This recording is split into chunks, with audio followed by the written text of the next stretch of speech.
I had always told myself I wasn't afraid of old buildings. I used to joke about with my friends how an empty, crumbling church couldn't scare me because I'd grown up around worse. Older houses with creaking floors and drafty windows.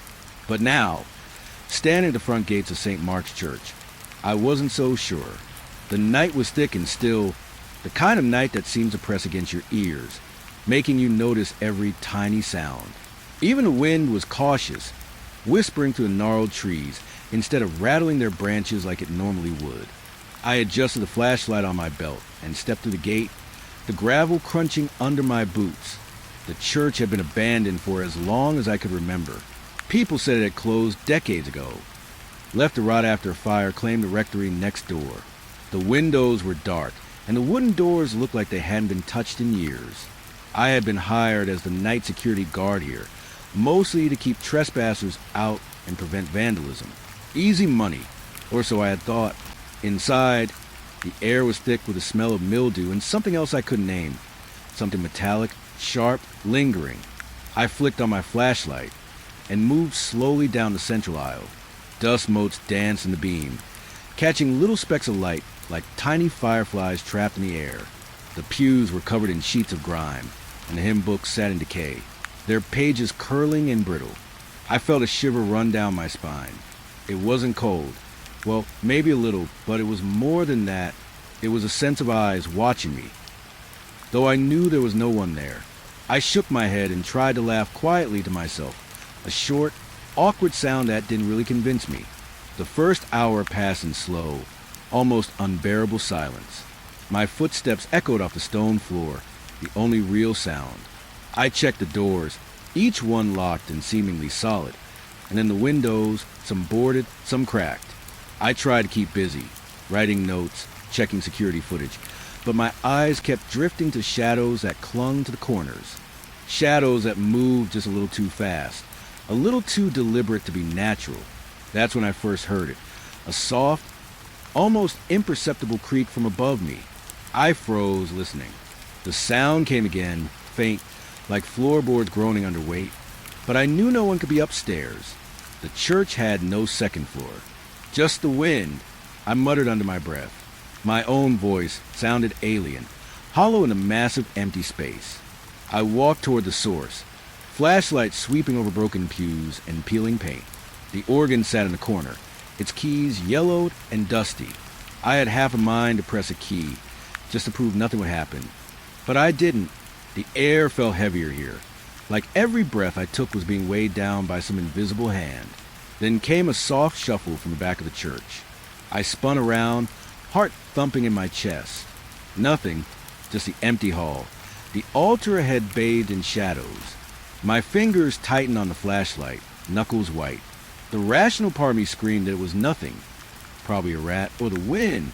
But another part, the part one hated admitting existed, whispered that it wasn't nothing.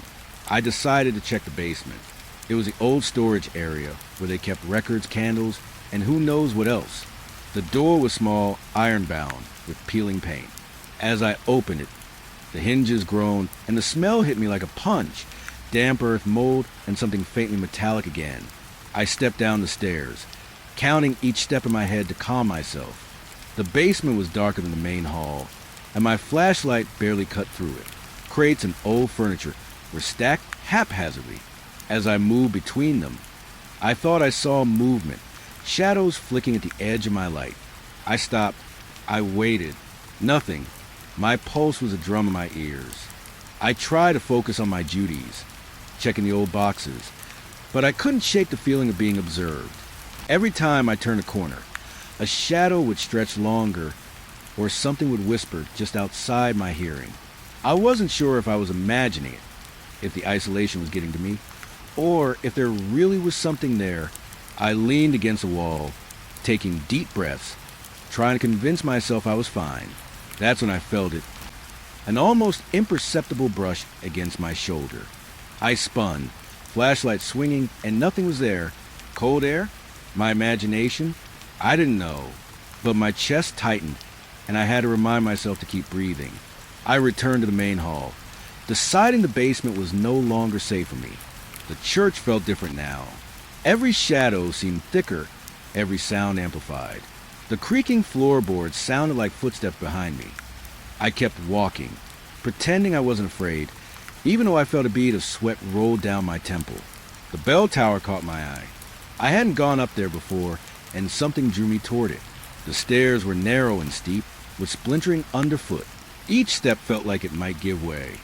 Halfway up, I paused, thinking I heard a low thrum, like the sound of a bell vibrating faintly in the distance.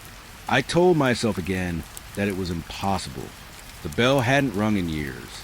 Yet the sound persisted, just barely audible, and with it came a feeling, an oppressive weight pressing down on me, like the air itself was thickening. My stomach churned, but my curiosity pushed me forward.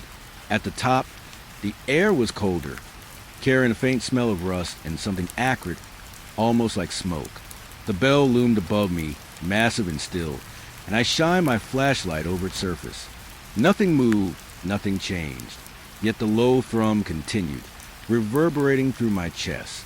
I stepped back, nearly losing my balance. The floor creaked under me, then groaned as if the building itself was warning me. I wanted to leave, but my body felt frozen, caught between fear and the need to see, to understand. That's when I heard a faint whisper just behind me, almost in my ear. I spun, flashlight swinging. The beam hit the bell, the empty tower, the open sky beyond the broken window. Nothing. My ears throbbed, heart racing. I couldn't tell if the whisper had come from the wind, the walls, or something else entirely. I stumbled down the stairs, trying to calm myself. The church seemed different. Alive, somehow, the shadows clung closer now, stretching longer, moving with a purpose I didn't understand. Every corner I passed seemed to breathe, to watch me, and I felt a strange nausea building in my stomach. Back in the main hall, I forced myself to check the doors again, each one locked tight. The sound of the wind outside seemed sharper now, cutting through the silence. I couldn't shake the feeling that something had followed me from the tower, something that waited, patient and silent, in the shadows. I tried to occupy myself, walking slowly down the aisles, shining my light over each pew. That's when I saw it, just for a moment, a figure at the end of the nave, tall, dark, featureless, standing perfectly still. I blinked, and it was gone. My heart leapt into my throat. I told myself it was a trick of the light, a shadow cast wrong. But I couldn't shake the image from my mind. The hours dragged on. I sat in the front pew, flashlight on my lap, listening to the quiet that was no longer quiet. The building seemed to pulse around me, alive with sounds I couldn't explain. Every creak, every distant drip of water, every whisper wind through broken windows felt like a signal. I don't know how long I sat there, but I realized somewhere in the night that I didn't want to move. Not because I was trapped, but because I was afraid of what I might see if I did. I didn't want to face the shadows that moved just out of reach, the whispers that seemed to know my name, the cold brush of air that felt like fingers against my skin. I wanted this first watch to be easy. A few hours of walking the hall, checking doors, keeping trespassers out. But now I understood that this church wasn't empty. It had never been empty. Something was here, patient, waiting, and I was its unwilling companion for the night. By the time I finished my notes and checked the cameras again, dawn was still hours away. The building was silent, or as silent as it could be, but the fear had settled into me, slow and heavy. I didn't know if I would sleep again that night, or if I would even make it to the next shift without this place getting under my skin. I took a deep breath, forcing myself to stand, to keep walking. The shadows were watching, and I was learning, slowly, that I might never leave them entirely behind. I had survived the first watch. Barely. I tried to tell myself I was imagining it, that the church, with all its broken floors and rotting wood, was just settling, groaning under its own weight. But the footsteps came again, soft at first, almost polite, like someone padding across the far end of the nave. I stopped mid-step, straining to hear over the quick thump of my own heart. "Hello," I whispered, voice cracking, bouncing back at me from the stone walls. Silence answered. Then, again, the faint tap of footsteps, slightly out of sync with reality, slightly too deliberate. They weren't mine. I had checked. I hadn't moved, hadn't shifted my weight, but there they were, echoing, following, stalking. I told myself it was the wind, that it was a loose piece of floor settling. But logic felt weak here, useless. I could feel the air press heavier against my skin, each inhalation sticky, thick with a sense I couldn't name. My flashlight wavered in my grip, throwing long, trembling shadows over the peeling walls and broken pews. I moved slowly down the aisle, taking careful steps, the soles of my boots barely whispering against the floor. Each pew creaked under its own weight, or maybe under the weight of some unseen presence. I couldn't tell which. I didn't dare turn my back, though every instinct screamed that the footsteps were behind me. Then I heard it, my name, quiet, almost a breath, barely above the sound of the wind rattling through broken windows. James. I froze, my body locked, every nerve straining. That was my name, not some generic whisper, not a trick of language. Mine. Who's there? I called, my voice rough, hoarse. I tried to sound steady, tried to sound brave. The echo bounced back at me, but there was no answer, only a faint rustle from the far corner. The pews groaned again, a long, low stretch of wood, like someone had sat down heavily, or something had. I spun toward the sound, flashlight shaking, and caught the beam on nothing, just rows of dust-laden benches, empty and cold. I rubbed my eyes, trying to shake the creeping unease. It wasn't the first night I'd been alone in a building this old. I had spent months as a security guard at abandoned warehouses and old factories, and I knew the tricks an empty building could play. Shifting shadows, echoes, wind through cracks. But this church wasn't like those places. This place had weight. It pressed down on you, on your chest, on your memory, like it remembered everyone who had ever stepped inside. I walked to the altar, keeping the light low, tracing the edges of the stone floor with my beam. Dust covered everything like a blanket, but it didn't hide the broken pieces of furniture, the cracked statues, the fallen crucifix that lay half buried beneath a pile of hymnals. Each step brought the creaker beneath me, but I could hear something else too, a softer echo mirroring mine, just slightly delayed. I stopped. Footsteps. This time, they weren't behind me. They were to my left, on the other side of the nave. My stomach twisted, and I felt bile rise at the back of my throat.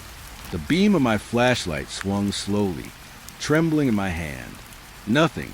The shadow of the pews stretched unnaturally long, like the church itself had grown taller in the night, swallowing the light. I thought about leaving, just walking out the front doors and not coming back. But a part of me couldn't. A part of me needed to know what I was hearing, needed to understand. That's when I noticed it. The faint movement in the corner of my eye. A shape, just a suggestion of shape, standing between the pews. When I turned fully, nothing. I told myself to calm down, to take a breath. I focused on the sound of my own steps. Tried to ignore the subtle noises around me. The low hum of wind through broken glass. The occasional drip of water from the ceiling. The whisper of floorboards settling. But there was more. Always more. Then it came again. My name. James! Softer this time. Almost gentle. Like a friend calling me closer. My mouth went dry and I wanted to respond, to ask who was there, but I couldn't. My voice was lodged in my throat. The church seemed to hold it there, trapping my words before they could leave me. I walked forward, keeping my flashlight trained on the end of the nave, trying to force myself to believe it was nothing.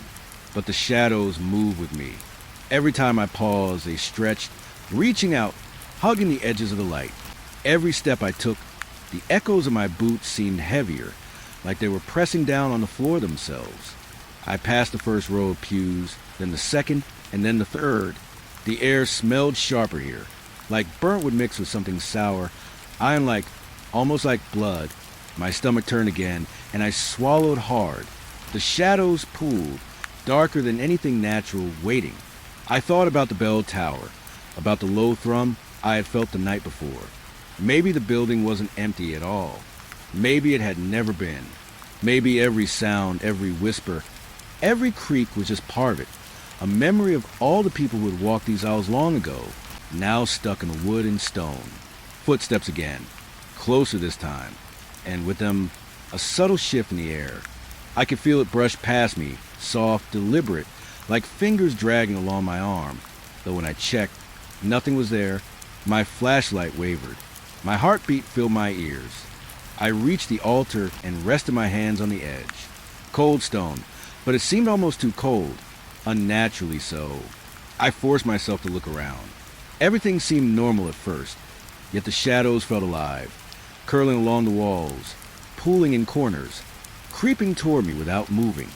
Who's there? I called again, louder this time. The echo returned, stretching my words into something hollow and wrong. And then a laugh, just a faint chuckle, soft and dry, like wind rustling through old pages. It wasn't human, not really, but it was alive. It circled me, teasing me, reminding me I wasn't alone. I backed away slowly, flashlight shaking. The pews groaned again and someone moved behind them. Not running, not walking, but gliding. My mind screamed for explanation, but all I could think about was getting out. My hands felt clammy, my knees weak. Every instinct told me to run, yet my feet felt rooted, my body refusing to obey. I thought about my family, my little apartment, my warm bed, the normalcy of life outside these walls. And yet, the pull here in the shadowed nave was magnetic, suffocating, as if the church itself had claimed me for this night, and maybe the nights to come. Then I heard it again, my name clearer, closer, just at the edge of my hearing. It wasn't angry. It wasn't kind. It was a summons. And for a moment, a terrifying, irresistible moment, I wanted to answer, wanted to call back, wanted to follow the sound into whatever darkness it came from. But I couldn't. I forced myself to turn and walk toward the side door. Each step was a battle. Shadows stretched after me, whispered after me, pressed against the edge of the light. And then, just as I reached the door, silence. Complete, suffocating silence, except for the sound of my own rapid breathing. I pushed the door open and stepped outside, into the chill night air. The cold hit me like a wall, grounding me, reminding me that the world outside still existed. I leaned against the frame, flashlight dropping to my side, shaking, heart racing. I didn't look back at the church. I didn't want to, but even as I walked to the gate, even as the gravel crunched underfoot, I knew it was there, watching, waiting. The echoes in the nave had marked me. My name had been called, and I had survived, but only barely. I could still feel it trailing me, soft footsteps in the darkness, whispers curling through my mind long after I had left the building behind. By the time I reached my car, the first faint hints of dawn were breaking the sky. I didn't think I would ever forget the way the nave had felt, how the shadows had clung, how my name had been spoken. I knew the echoes would follow me, haunting my dreams, stretching long into the nights ahead. The church was empty, or at least it appeared to be, but I had learned something vital. Empty buildings can be alive, and some echoes never fade. Midnight came without warning, though I had been watching the clock all night, counting the minutes in a tense, shallow rhythm. The church seemed to hold its breath, the air heavy and waiting. I had tried to convince myself that I was imagining things, that the creaks, the whispers, the shadows, even the faint echo of my own name, were all tricks of the mind. But when the bell tolled, every shred of that comfort vanished. It started with a vibration beneath my feet. The wood floor groaned, a long, low shudder that ran through the church like a pulse. I froze, flashlight hovering over cracked tiles, breath caught in my chest. Then came the sound, the bell massive and ancient, swinging violently in its tower. The clang was deafening, though no one could have rung it. My ears rang. My heart skipped. It struck once, twice, and then again, each toll more furious than the last. The sound bounced against the stone walls, shaking dust from the rafters, rattling the old pews.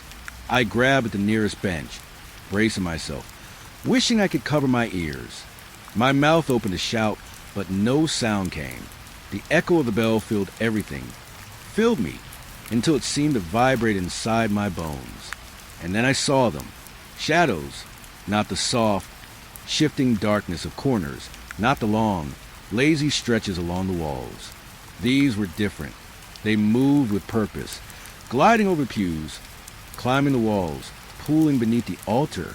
My breath caught in my throat as I watched them take shape, stretching and twisting into forms that almost resembled people, though wrong. Too tall, too thin, their edges frayed like smoke. I wanted to turn away, wanted to run, but I couldn't. My legs refused to obey. I could only stare as they reached toward me, stretching and curling as though the very air had come alive. The bell tolled again, each strike like a hammer against my skull, and with every reverberation, the shadows moved closer, responding to it, as if they had been waiting for sound. I remembered the stories I had heard about this place, how the church had been abandoned suddenly, how people said the priest vanished one night, and the bell never stopped ringing afterward. I had dismissed it as folklore, as town gossip, but now, seeing these shapes moving with a terrible rhythm, I wondered if there was truth in it. I had always believed in rational explanations, but tonight, the rational was gone, replaced with the raw pulse of fear. The air was cold, sharp, cutting through the warmth of my jacket. Though the night itself was mild, I could see my breath, even though there should have been none. My hands shook, not just from fear, but from the unnatural chill that seemed to seep from the walls, from the very floor beneath me.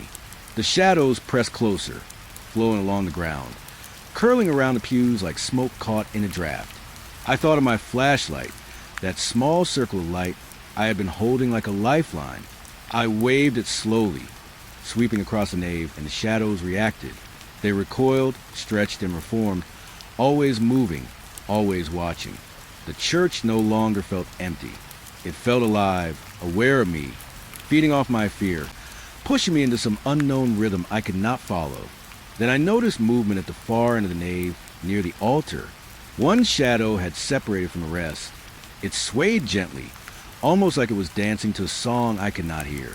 And then, just as suddenly, it lunged forward, not fast, but in a way that made my stomach drop, a motion so precise, so intentional, it seemed alive. I stepped back, bumping into a pew, my flashlight swinging wildly, catching glimpses of other forms in the corners of my vision. The bell tolled again, and I realized with a cold certainty that each strike was not random. The shadows were responding to it, and the bell itself seemed to control them, orchestrate them. I swallowed hard. My throat was dry, my voice caught somewhere deep inside me. Stop. I whispered, more to myself than to anything else. But the bell didn't stop. The shadows didn't stop. And something in me knew it never would. Not until I had left or it had claimed me entirely. I stumbled toward the side door, thinking maybe I could escape. Maybe I could get outside where the night air would calm me. But the shadows blocked my path. Not fully, not physically, but they stretched across the floor like ink, pressing against my feet, moving with me no matter which way I tried to turn. The nave had changed, expanded somehow, corners twisting, walls bending in ways that weren't possible before. I thought about running, but each step I took felt heavier, weighted by the building itself. The bell tolled again, more violently this time, and I felt the sound ripple through my body, pushing against my chest, my skull, my lungs. I doubled over, gripping the nearest pew, my knuckles white. The shadows responded instantly, stretching, twisting, tightening around the edges of my light. Then I heard it, a whisper, not my name this time. Something else, something foreign, low and guttural, curling around my eardrums like smoke. It came from all directions, simultaneously near and impossibly far. I could feel it press into my mind, tugging at memories I hadn't thought of in years. Faces long gone, regrets I had buried, fears I hadn't dared to name. I wanted to scream, wanted to run, but my body refused. My eyes darted across the nave, searching for a normal, solid object to grab onto. Something tangible. Something that proved the world was still as it should be. But everything moved, breathed, pulsed. Even the light from my flashlight warped against the shadows, bending in impossible ways. And then silence. Just for a moment, the bell stopped mid-toll. The shadows froze, half-formed, stretching toward me but paused as if caught in the act.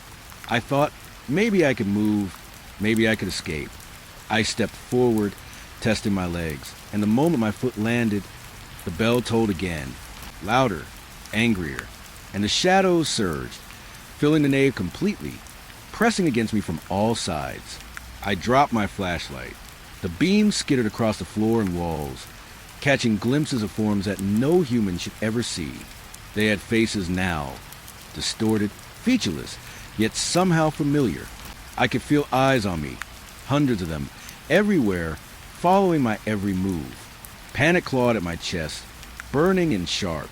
I forced myself to take a breath. Another. My lungs ached with it. But I told myself I had to stay calm. I had to survive this night. The shadow nearest me lung. I stumbled back, tripping over a pew, scraping my hands against splintered wood. Pain jolted through me. But I didn't care. The bell tolled again, and I realized with sick clarity that I was not meant to survive in silence. The bell demanded it. The shadows demanded it, and I was trapped in the rhythm of the night. I crawled toward the side door, scraping against the cold stone floor. My palms bled, my knees throbbed, and my chest felt like it might burst. I could hear whispers now layered on top of each other, murmuring, laughing, crying. Each voice seemed to speak directly into my mind, twisting memories, tugging at my sanity. Then, something touched my shoulder. Not a brush of air, not a shadow. Something solid, heavy, impossibly cold. I screamed, yanking away, and for a heartbeat, the shadows recoiled, hissing, writhing. I scrambled the last few feet, throwing the door open, and the night air hit me like a wall of ice. I collapsed on the grass outside, gasping, shivering, heart pounding so violently I thought it might escape my chest. The church loomed behind me, silent now, windows black, walls still. The bell had stopped. The shadows were gone. Or at least they appeared to be. I stayed there for a long time, staring at the doors I had just escaped from, convinced that the moment I moved, they would return. And maybe they would. I didn't know. I didn't want to know. I only knew that I had survived, but barely. Something in me had changed. I could feel it even now, sitting on the damp grass, trembling, as the first hints of dawn colored the horizon. The church had left its mark. The bell had tolled for me, and the shadows had shown themselves. I would never see the nave the same way again. And somewhere deep inside, a part of me knew that the night was far from over. I never thought I would feel fear like that again. Not after the bell, not after the shadows, but here I was, standing in the sanctuary of St. Mark's Church, and I knew with a certainty that made my blood run cold, that I was not alone. Not just alone with memories or whispers or echoes, but with them, the figures I had sensed before, the shadows I had avoided, were no longer just shapes in the corner of my eye. They had substance now, and they were waiting. The moment I stepped back inside, the temperature dropped sharply. It wasn't just cold. It was a kind of cold that seeps into your bones, presses against your lungs, makes your heartbeat seem loud in the silence. I wrapped my arms around myself, trying to push down the rising panic. But the air felt heavy, almost viscous, and every breath I took seemed to tremble. The sanctuary was dark. The pews lined up like rows of silent witnesses. Dust hung thick in the shafts of my flashlight, moving lazily in the stale air. I thought the first thing I saw was a trick of the light, a shadow cast wrong by the beams bouncing off broken windows. But then it shifted, and then another appeared, and another. Figures, pale and featureless, hovered between the rows, not moving as humans move, but sliding, gliding with an unnatural smoothness, their outlines shimmering slightly, like heat waves on asphalt. My stomach churned. I wanted to run, but my legs felt rooted. My flashlight flickered in my shaking hands, each pulse of light revealing their presence again, like they were breathing with the rhythm of the beam. I tried to speak, to call out, but my voice refused to come. My throat was raw, dry as if the words had been stolen before they could leave me. I swallowed hard, tasting iron, tasting fear. My eyes darted from one figure to another. Some were closer than others, just at the edges of the pews, hovering silently. Some seemed to drift higher, near the ceiling, like they were examining me from above, studying me. I remembered the bell, the tolls, the vibrations, the way it had commanded the shadows. My mind raced, trying to piece together what I was seeing with what I had already experienced. Had the bell summoned them? Were they tied to it? or to the church itself. I didn't know. I didn't want to know. A low sound reached me, faint at first, like distant organ pipes, echoing somewhere deep in the nave. I realized it wasn't distant. It was inside me. The vibration ran through my chest, my ribs, my skull. My ears rang again. And then a whisper, not my name this time, but soft, close, as if someone was right behind me, leaning toward my ear. James. The voice was hollow, longing, not angry, not cruel, but it carried a weight, a memory of someone else, some other life that had touched this place and never left. I spun around, flashlight swinging, and my eyes caught movement. One figure stepped forward, slowly, purposefully. Its edges rippled, and I could almost make out a faint, grayish blur where its face should be, like a fog that wanted to be human, but couldn't manage it. I stumbled back. My foot hit the edge of a pew, sending a splintered board clattering across the floor. The noise echoed and the figure froze. The others mirrored it, moving as one, a silent chorus of motionless watchers. My chest heaved. I could hear my pulse pounding, a frantic drumbeat in the quiet that was no longer quiet. I forced myself to breathe, forcing air into my lungs even though it burned. I had to think, had to do something. I remembered the stories about people seeing ghosts in churches, the sudden cold, the sense of being watched, but nothing could prepare me for this. These weren't friendly spirits or half-remembered memories. They were here, fully present, fully aware, fully terrifying. I backed toward the exit, keeping my eyes on them. They didn't advance, not really, but they didn't need to. Their presence was enough. The air pressed heavier as I moved, each step like wading through water, every inhale harder than the last. One figure drifted closer, gliding along the floor as though it barely touched it, stopping a few feet away.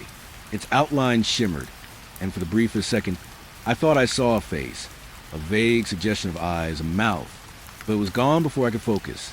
I sank to the floor, trembling. The sanctuary was alive with their silent observation, and I felt a deep, gut-level terror I couldn't name. I had faced danger before, in abandoned warehouses, in dark alleys, even in accidents on the road, but none of it compared. This was not physical. It was mental, spiritual, something that pressed into my mind and made me question my own reality. I thought about the bell again, and suddenly a horrifying idea struck me. Had I done something wrong by surviving the first night? Had the tolling drawn them out, bound them to me in some way? I could feel it now. An invisible tether connected me to the church, to the shadows, to the bell that had announced my arrival to them. Time became meaningless. Minutes stretched into hours. I didn't know how long I sat there, flashlight clutched my chest, staring at the figures that neither moved closer nor receded. Their presence was oppressive, pressing down on every thought, every memory, every shred of courage I had left. My mind wandered to my family, my apartment, the mundane life I had thought I lived. It felt impossibly far away, like it belonged to someone else entirely. Then one move again. Slowly, deliberately, it drifted across the aisle, toward me. I froze, heart hammering so violently I thought it might burst. Its form shimmered, stretching, curling slightly like smoke caught in a draft. I could feel something in it, a memory, a thought, a fragment of a life that had touched the space and never left. And somehow it knew I was here. I wanted to scream. I wanted to run. But the moment I tried, the floor beneath me seemed to shift, the shadows pulling tighter around my legs, pressing into me, holding me down. I realized I wasn't just being watched. I was being claimed, marked by something ancient, something patient, something that had waited for me to arrive. A low hum started, vibrating through the floorboards, through the walls, through my very bones. My breath came in shallow, rapid gasps. The figure swayed in response to it, like dancers in a ritual I didn't understand. The air tasted metallic, sharp, and my stomach twisted. I could feel panic curling through me, rising like bile.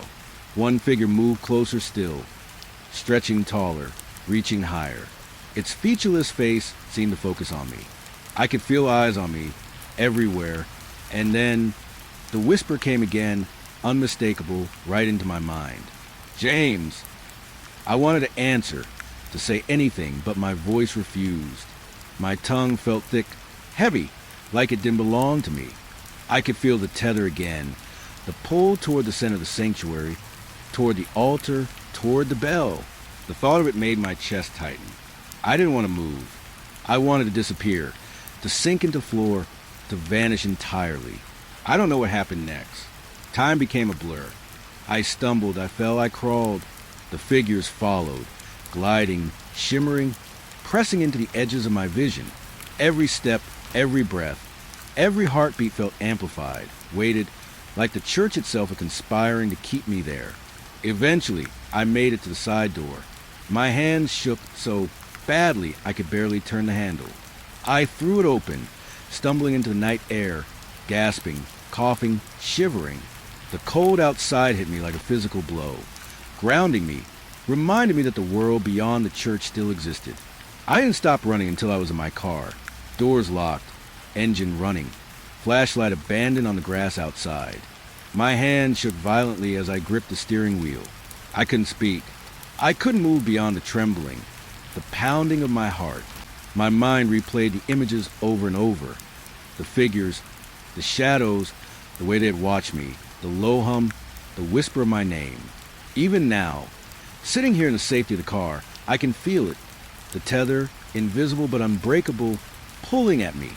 The memory of the bell's toll, of the shadows taking shape, of the figures in the sanctuary, will never leave me.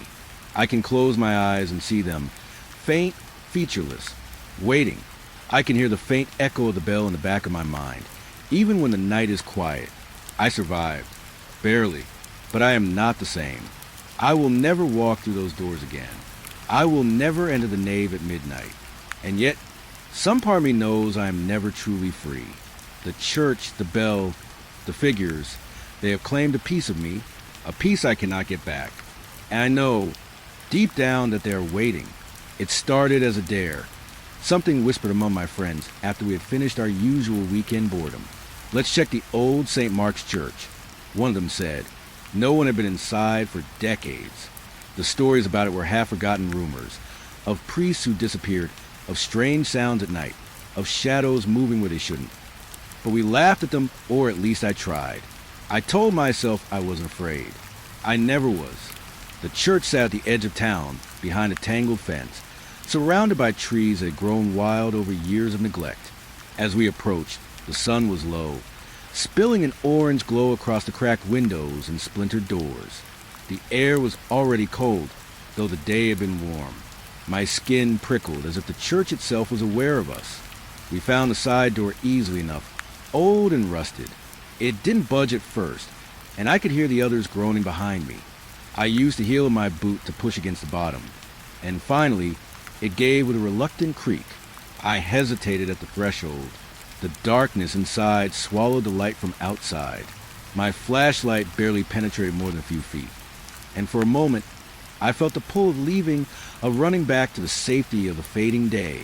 But something kept me rooted there. Maybe it was curiosity, maybe something else I didn't want to name. As soon as we stepped inside, the temperature dropped sharply. Not the kind of chill you expect on a cool evening, but a bone-deep cold. The type that seeps through your jacket and makes your teeth chatter.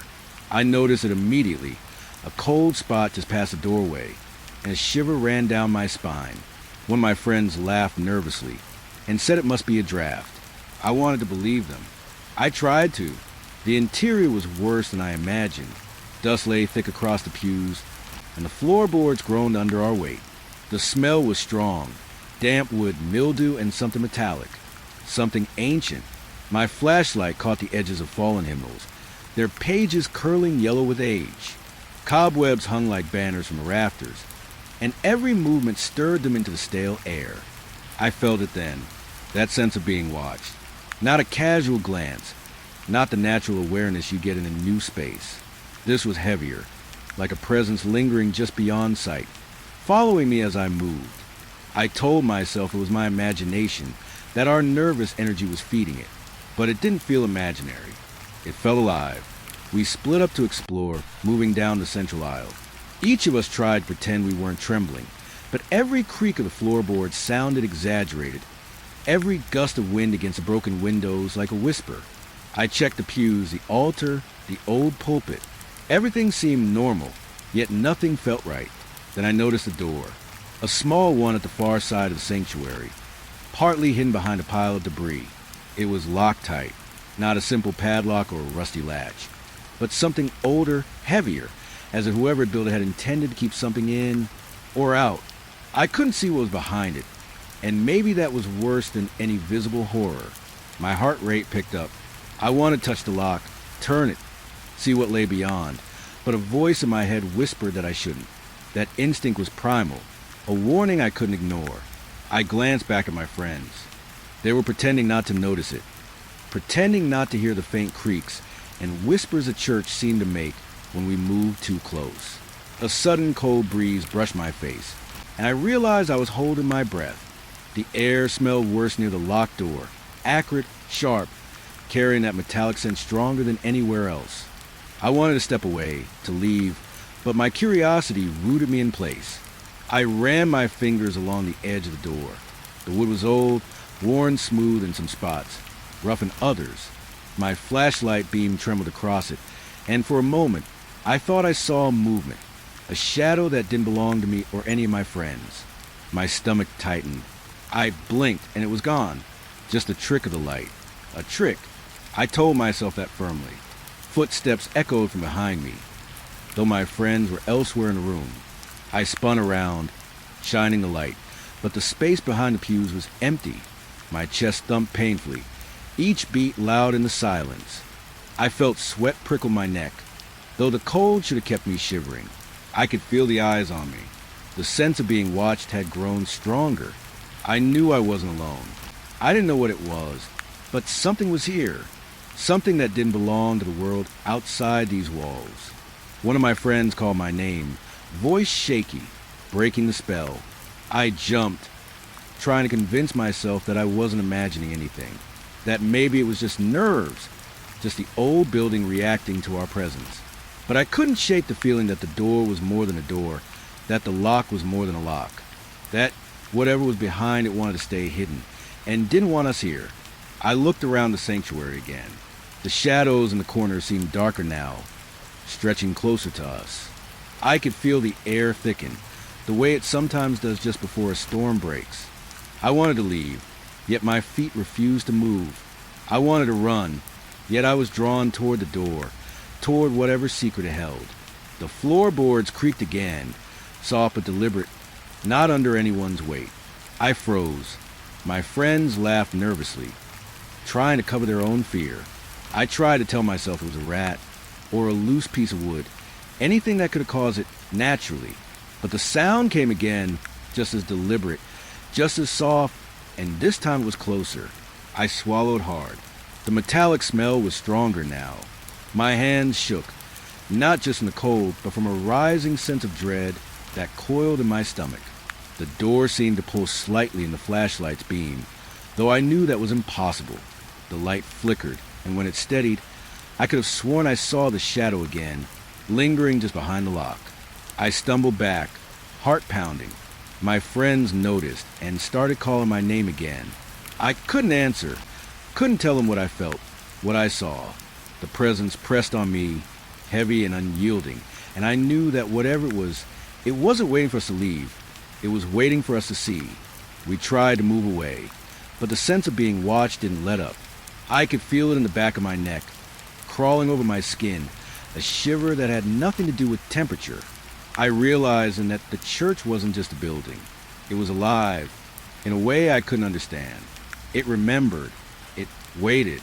The shadows stretched across the floor, moving ever so slightly, as if the air itself carried the memory of those who had walked here long ago. I could see the dust swirling in the beam of my flashlight, almost forming shapes that flickered too briefly to name. I looked at the locked door one last time. The pull toward was almost unbearable, like gravity had shifted just to this room, just for that barrier. I shook my head, forcing myself to move back toward the main aisle. Every step was heavy, each breath sharp. The cold followed me, and I could still feel eyes on me, everywhere, pressing into me from shadows that weren't really there. Or maybe they were. Finally, After what felt like hours and seconds, we turned to leave. The sunlight was fading, the night creeping in, but the presence didn't retreat. It lingered just beyond sight, in every corner, in the shadows behind the broken pews, in the air near the locked door. We walked quickly to the gate, glancing back. The church seemed to watch us go, silent but aware. The memory of the cold, of the metallic smell, of the locked door stayed with me. My friends tried to laugh, to shrug it off, but I knew I hadn't imagined anything. Something was behind that door, something that didn't want to be seen but couldn't stay hidden from me. Even now, days later, I can feel it. In quiet moments, when I'm alone, I can feel eyes on me. I can smell the metallic cold that seemed to seep from that door. I can hear the faintest creak of a floorboard, and my mind fills with images I cannot escape. The church is waiting. It always will be. And I know, deep down, that whatever's behind that locked door isn't gone. I survived the night. Barely. But the fear I felt, the sense of being watched, the pull toward that door, they follow me. I can close my eyes and see it. I can remember the chill, the shadows, the metallic scent. And I know that one day, I may not be able to resist going back, drawn toward the locked door and whatever waits behind it. I wasn't sure how long we had been standing there, frozen, staring at the locked door from a night before. Something about the church had changed since then, or maybe it had always been this way, and I had only just begun to notice. The air felt heavier, thick with something I couldn't name, something that pressed against my skin and made my breath catch. It was my idea to come back. I know that sounds insane now. I told myself I had to see, to understand, to prove that the shadows, the cold, the locked door weren't real. But I already knew they were. My heart told me, every time I stepped inside, that I wasn't alone. The moment we entered the nave, I felt it. The temperature dropped, the metallic tang in the air. But there was something new, something impossible. Candles, dozens of them, scattered along the floor, on the altar, on broken ledges where nobody could have placed them. They were lit, flickering small but alive. I swallowed hard. My flashlight bounced over them. But it wasn't the light that frightened me. It was a certainty that we hadn't brought any matches. None of us had touched a flame. And yet, there they were, tiny tongues of fire dancing the stale air, casting a warm, grotesque glow. I wanted to leave immediately, but my curiosity, my stupidity, pushed me forward. The shadows were waiting. As I moved down the aisle, I noticed them. They weren't ordinary shadows cast by candlelight. No, these were shapes that moved independently of the flames, grotesque distortions that stretched along the walls, twisted and writhing in ways that no body should. A pew to my left seemed to stretch unnaturally, leaning toward me, as if the wood itself had grown longer, reaching. Behind it, a shadow formed a shape that reminded me of a human, though all wrong. Limbs too long, a torso bending where it shouldn't, a head tilting at an impossible angle. I stumbled back, heart hammering, tried to convince myself it was my imagination, some trick of light. But it wasn't. It never was. I could hear the others behind me, voices low, shaky. "Did you see that?" one whispered. I wanted to nod, to tell them I had, but my throat was tight, dry as old paper. I could barely form the words. The shadows continued to twist along the walls, crawling and pooling in the corners like liquid darkness. Each time I tried to focus, the shapes shifted, avoiding clarity, mocking my desire to understand. I moved closer to the altar, where the largest concentration of candles burned. The wax dripped slowly, though the air was still. The shadows here were the worst. Faces, vague, featureless faces, emerged and disappeared on the walls, contorted into expressions of pain, longing, rage, sorrow. I felt my stomach twist. I could hear my own breathing, uneven and loud, echoing against the high ceiling, mingling with something else. A faint whisper, a shiver of movement I couldn't place. A cold draft swept across my neck, though the doors and windows were closed. I shivered, feeling it coil into my spine. One shadow separated from the wall near the altar and stretched toward me, thin and flickering, like smoke caught in a candle's flame. I wanted to run, but my feet refused. I wanted to scream, but no sound came. The candles seemed to respond to the shadows, their flames twisting violently, as if some invisible wind had been blown through them. The flickering light made the shapes on the walls dance faster, their movements jerky, grotesque, almost alive. I could see forms merging, splitting, twisting in ways that violated all reason. I thought about the stories I had heard of places where the dead linger, of buildings where time and reality bend. I had scoffed at them, laughed them off. Now, I wondered if the tales had been warnings, not stories. If this was what people meant when they said a place was cursed or haunted, this creeping, watching presence that could twist the familiar into something grotesque. I stumbled to the edge of the altar, gripping the stone tightly, fingernails biting into my palms. The shadows pooled in the corners, spreading along the walls like ink. I could see faint human shapes now, but distorted, impossibly stretched. Some looked like they were kneeling, hands clasped in prayer that never ended. Others writhed, twisting as if caught in torment. And some just stood, faceless, staring. I felt watched, not from a distance, not through some vague sense of presence, but directly, personally. Every shadow, every flicker, every dark corner seemed to hold eyes. Hundreds of them, all on me. I turned toward the side door, thinking to leave, to escape this nightmare, but the shadows moved faster than I expected.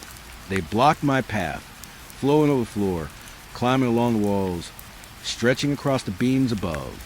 The church itself seemed to be alive, shaping the darkness, moving the shadows as if it had a mind of its own.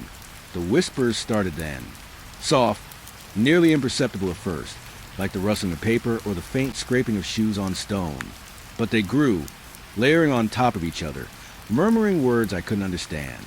Some sounded like names, others like pleas, others like warnings. My head pounded. I clutched it with both hands, trying to block them out, but the sound burrowed inside me, twisting with the fear already lodged there. I wanted to run. I wanted to throw myself through the nearest door, out into the night, away from the candles, the shadows, the whispers. But the air grew heavier with each step, as though some invisible weight pressed against my chest, pinning me to the floor.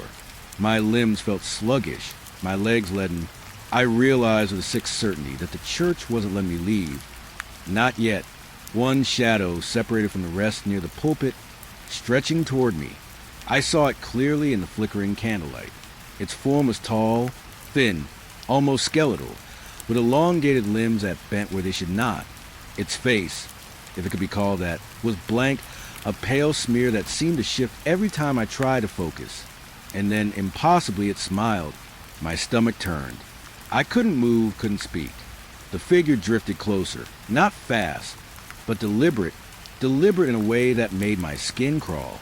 I could see every ripple of shadow, every distortion of shape. The whispers intensified, layering with a high, keening pitch that made my teeth ache.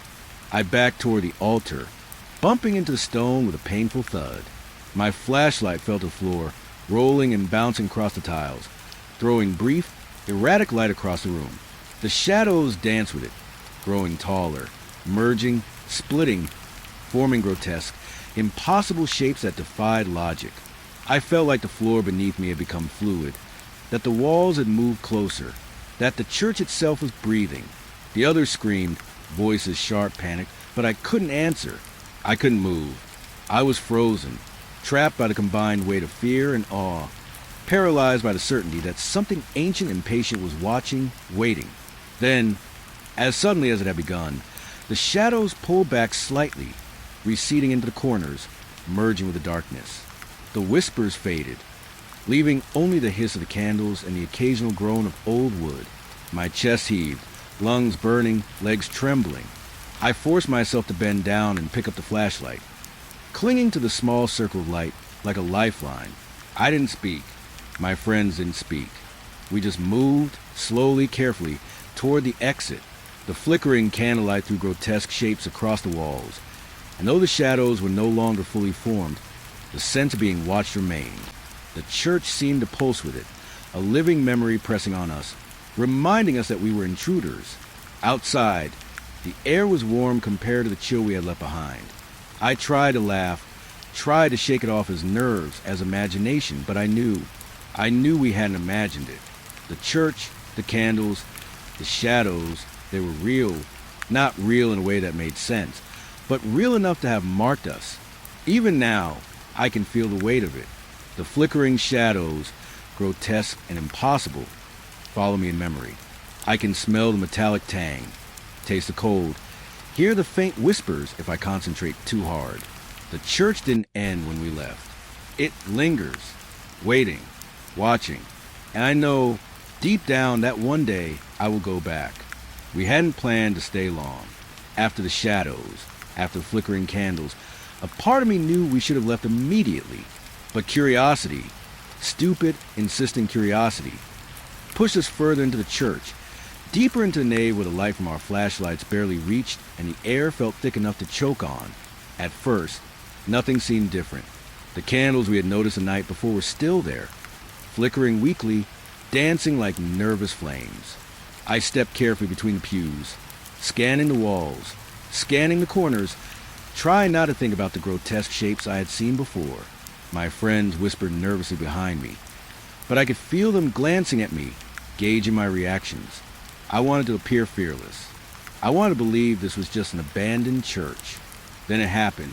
One candle flared suddenly, a bright, almost violent burst of flame, and then, in the next heartbeat, it went out. I jumped, almost tripping over a pew. Another candle did the same. Flare, extinguish. Flare, extinguish. The shadows reacted immediately, stretching, elongating, twisting along the walls like dark smoke responding to invisible flames. My stomach churned. I could smell it first before I even realized what it was. At first, I thought it was the wax burning. But no, this was something worse. Sulfur, acrid, sharp, the smell of brimstone and fire, like something had been burning just out of sight. My throat tightened, my chest constricted.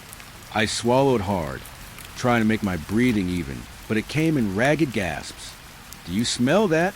one of my friends whispered. His voice was tight, tremulous, barely audible over the hissing and crackle of the candles. I nodded. My own voice caught somewhere in my throat.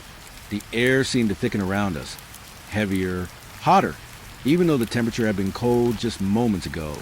The smell grew stronger, penetrating, biting. It filled my sinuses, clawing at my lungs, making it almost impossible to breathe.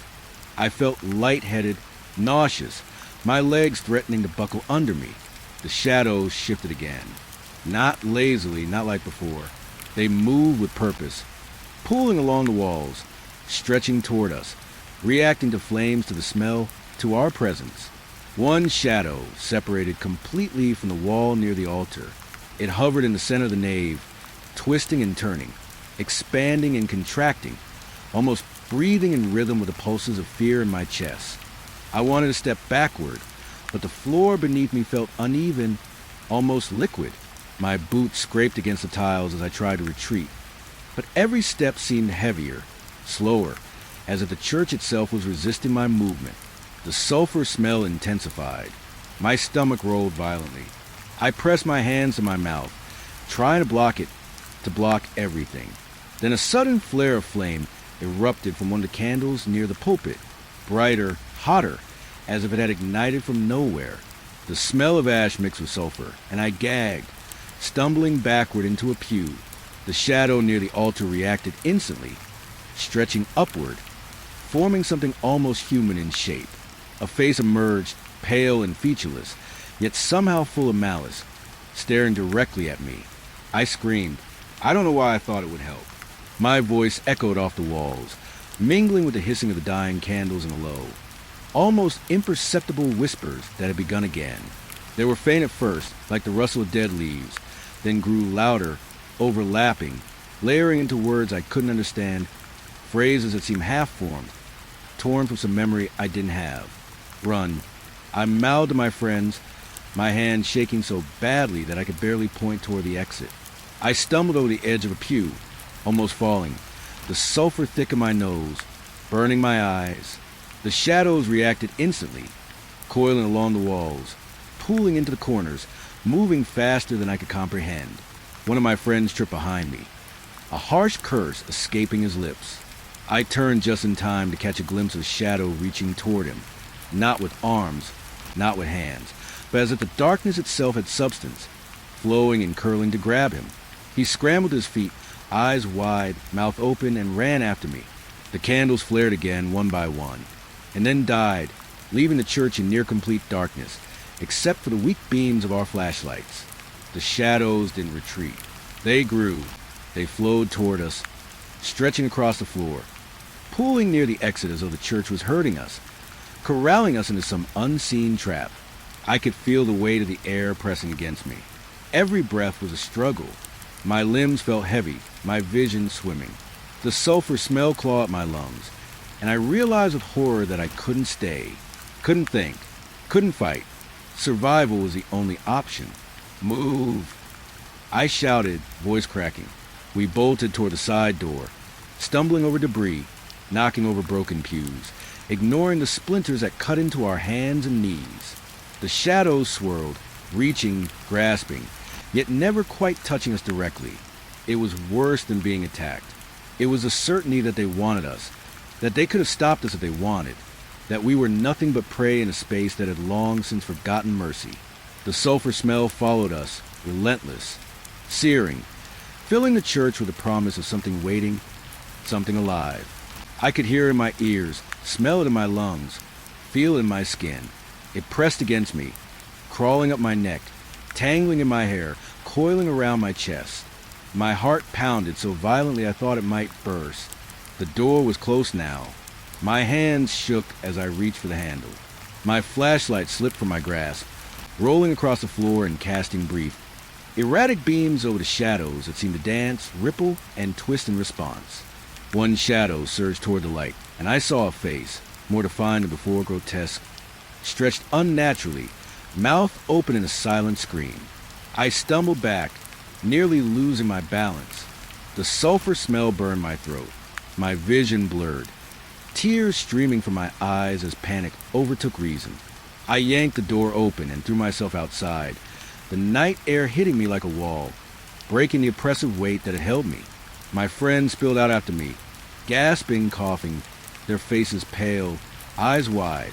I turned briefly to glance back. The church was silent now, still, normal almost, as if nothing had happened. The candles were gone. The shadows were gone. The sulfur smell was gone. And yet, I knew it wasn't over. Not really. The memory of it pressed against my mind, seared into my thoughts. I could still smell the ash, still feel the shadows pressing toward me. We didn't speak for a long time, walking away from the church in silence, heart still hammering, lungs still burning. The night was calm, quiet, indifferent to the terror we had just experienced. I knew, even then, that the church had not forgotten us, that the smell of ash, the flare of the candles, the shadows twisting in impossible forms, they were waiting. They always waited. I tried to convince myself it had been some trick of the senses, some reaction to fear, exhaustion, the imagination running wild. But I knew better. I could still feel in my chest the lingering weight of the darkness, the way the sulfur clung to my memory, bitter and acrid. Even now, when I think of that night, my stomach twists. The church is not empty. It is never empty. It waits, always waiting. And I know that one day, the smell of ash, the flare of the candles, the shadows that twisted on the walls, they will call to me again. I survived. Somehow. But a part of me stayed behind, inside that nave, trapped in the flickering light, suffocating under the sulfur, watched by shadows that never blink, that never sleep, that never forgive. I remember the first time I saw St. Mark's Church. It wasn't grand the usual way churches are grand. No soaring spires or gleaming stained glass.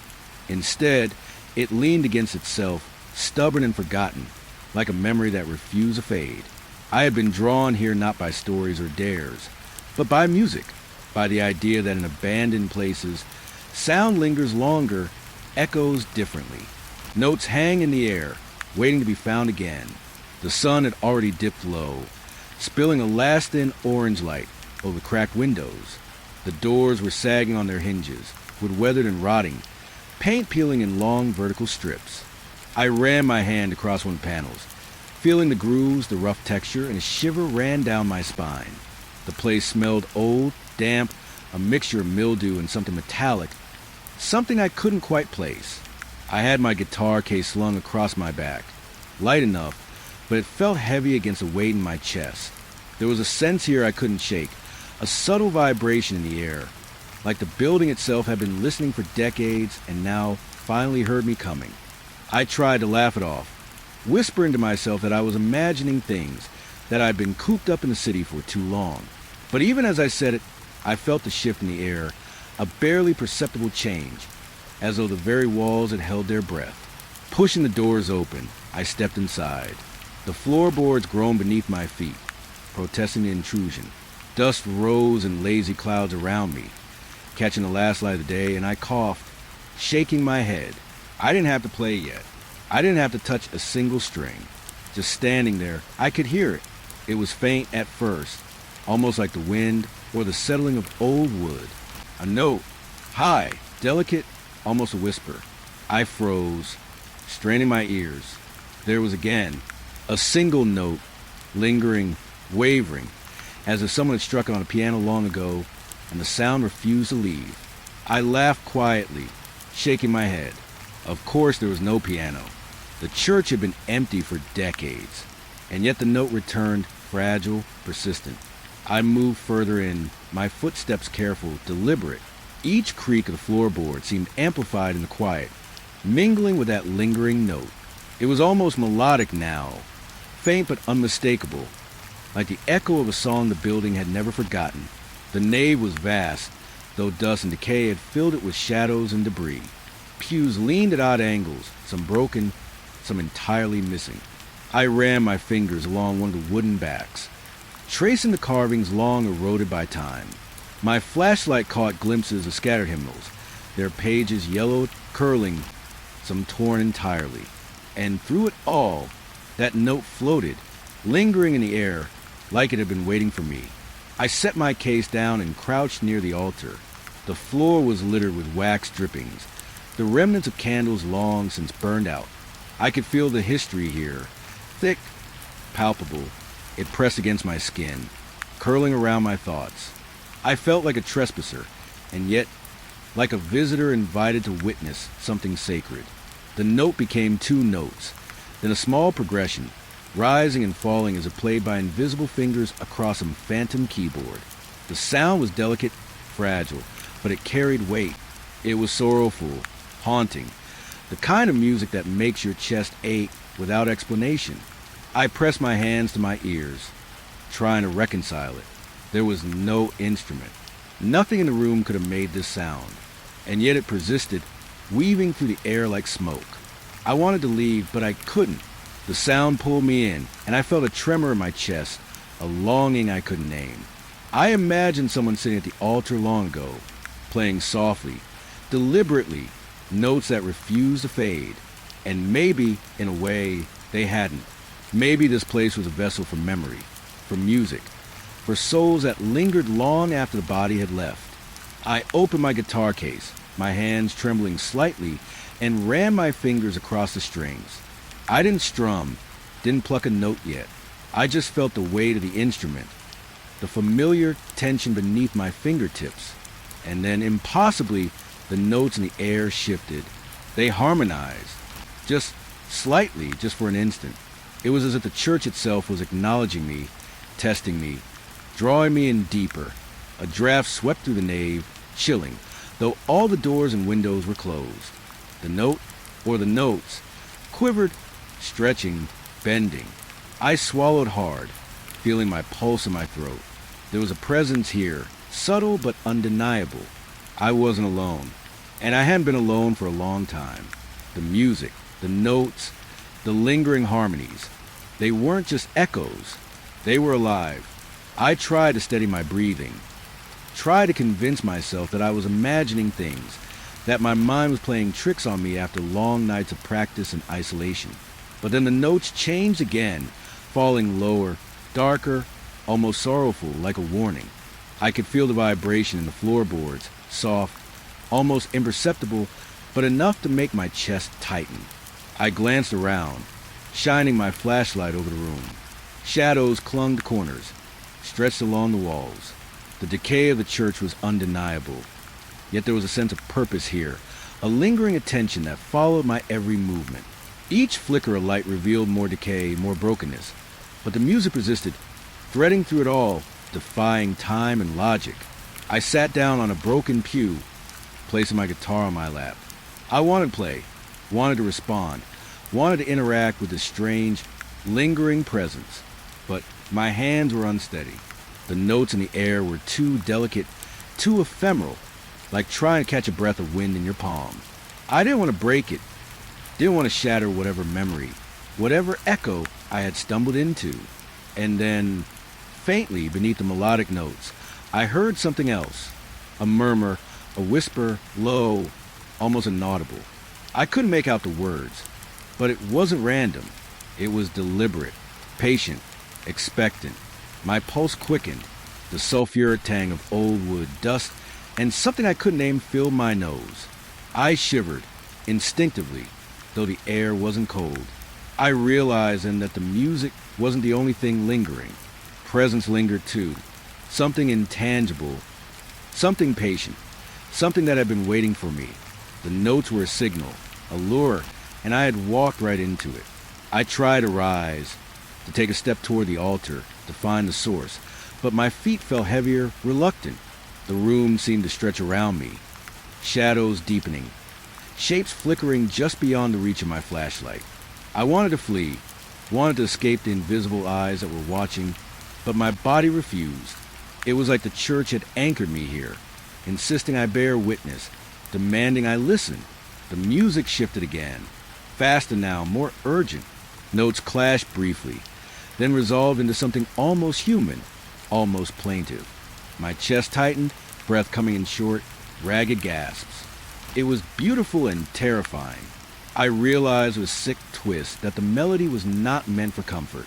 It was meant to trap, to teach, to remind. I pressed my hands against the pew, feeling the grooves of the worn wood. The whispers joined the music now, layer beneath it, threading in and out, a language I didn't understand but somehow knew. My mind ached from the effort of comprehension, my throat tight. I wanted to speak, to say something, to acknowledge his presence, but no sound came. Time seemed to stretch. The shadows lengthened. The notes danced and swirled around me. I was suspended in it, caught between fear and fascination, between the desire to flee and the need to understand. And then, just as suddenly as it began, the music stopped. The notes faded into silence. The whispers retreated. The stillness was worse, absolute, oppressive. I could hear my heartbeat loud, insistent, echoing in the nave. The church seemed to exhale, releasing its hold just enough for me to move. I rose slowly, hands shaking, guitar clutched tightly, and stepped backward. The shadows had receded slightly, melting into corners, but I could feel them waiting, patient, lingering. I left the church that night with my heart still hammering, ears still ringing faintly with the notes I had heard. The music had not ended, not really. It followed me, faint, elusive, like a memory I could not escape. The building had not forgotten me, and I knew, deep down, that it would call again. Even now, days later, I can hear it in quiet moments, the faintest vibration of a note that shouldn't exist. I can feel the weight of presence, patient and observing, and I know I am not alone. St. Mark's Church waits. It has always waited, and one day it will call me back. The moment I stepped back into St. Mark's, I realized I had underestimated it. The church seemed smaller somehow, tighter, as though the walls had closed in while I wasn't looking. Or maybe it was me, my perception distorted by memory, by fear, by the echo of the music I had heard the last time. Either way, the air felt heavier than before, dense, and I could smell that faint metallic tang lingering just beneath the mustiness of old wood. I set my guitar down near the altar, not daring to touch the strings yet. I didn't need to. The air was alive with sound, a low, murmuring vibration that I could feel in my chest. It started subtly, almost imperceptibly, a soft rustle of air that somehow carried rhythm. Then I heard it, words, fragments of phrases, breaking apart and reforming, almost musical in cadence. Whispers, yes, but something more. Something that wanted to communicate. I strained to listen. The whispers weren't coherent. Not at first. Just fragments, syllables, fleeting notes. But the tone, the inflection was unmistakable. It mimicked the melody I had heard last time. The delicate, lingering notes that pulled me here. They weren't just sounds. They were songs, incomplete but purposeful, fragments of something someone had once played or sung or conjured in this space. I tried to move, to step closer to the center of the nave, but something held me back. Not physically, not yet. It was that subtle tension, the feeling that invisible eyes were tracking every move I made. I spun slowly, flashlights sweeping over the decayed pews and shattered hymnals. But there was nothing there, only shadows stretching along the walls, dark and malleable, responding to the whispers, to the rhythm. The whispers began to take form. I could hear partial words, syllables that became lines, lines that almost made sense before dissolving again into indecipherable hums. It was like the church itself was singing to me, or through me, or about me. I realized my hands were trembling, not from cold, but from anticipation and dread. I wanted to flee, yet I couldn't. I was tethered to this place by the music, by the whispers, by something ancient that had been waiting. I crouched near a fallen pew, listening, trying to discern a pattern, trying to make sense of a strange cadence. And then I felt it, the eyes, invisible, patient, relentless. They were on me, not distant, not vague, close, pressing. I could feel them crawling across the back of my neck, settling on my shoulders, weighing on my chest. My skin prickled and my breath caught in my throat. I wanted to speak, to say something to the presence, to ask why it was here, why it lingered, but the words wouldn't come. My tongue felt heavy, thick, uncooperative. Instead, I whispered to myself, a small mantra of reassurance that sounded hollow in the vast, decayed room. It's just an echo. It's just the wind. It's nothing, but it wasn't nothing. I could hear the partial songs growing louder, interweaving with each other, forming a strange, broken harmony that pulsed through the floorboards and into my feet. The walls seemed to respond, stretching slightly, vibrating subtly in resonance with the sounds.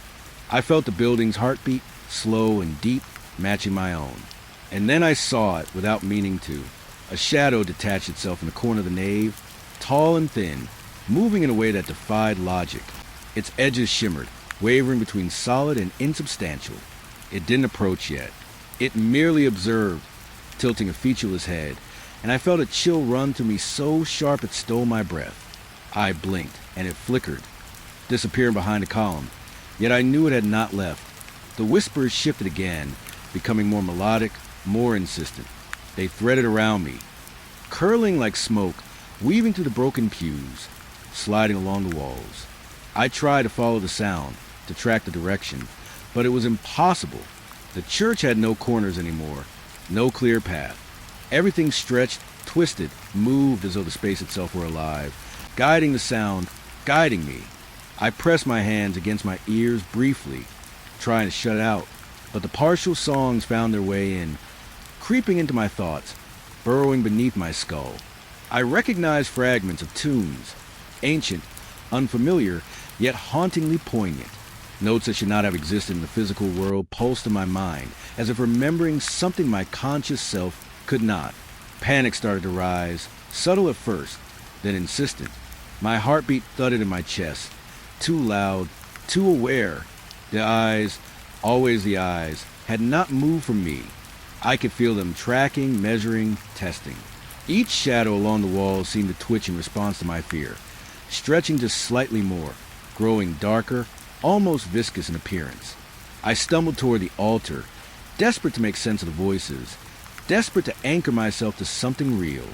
The floor beneath me creaked, groaned, as though the building were alive, responding to my movement. The whispers shifted again, forming fragments of words that teased understanding. Names, pleas, warnings, but dissolved before I could catch them fully. My throat was dry, my lips trembling. I could feel sweat prickling my hairline, though the air remained cool. The shadows were everywhere now, pooling in corners, stretching along the walls, converging subtly toward the center of the nave where the whispers were loudest. It felt like the church was breathing, expanding and contracting in time with a broken harmony. I forced myself to kneel, pressing my palms against the cold, worn wood of the altar. The whispers coalesced momentarily into a coherent note, a pure tone that resonated through my chest. My vision blurred with tears, partly from fear, partly from awe. It was beautiful and terrifying at the same time, like a memory of grief and joy intertwined. And then, suddenly, it stopped. The notes vanished, leaving only the faintest hum in the walls, a residual vibration that lingered like a heartbeat. The shadows recoiled slightly, withdrawing to corners, but I knew better than to believe we were safe. The eyes remained, invisible, patient, waiting. I rose slowly, hands still pressed against the altar. My legs felt weak, my muscles trembling from the tension and fear.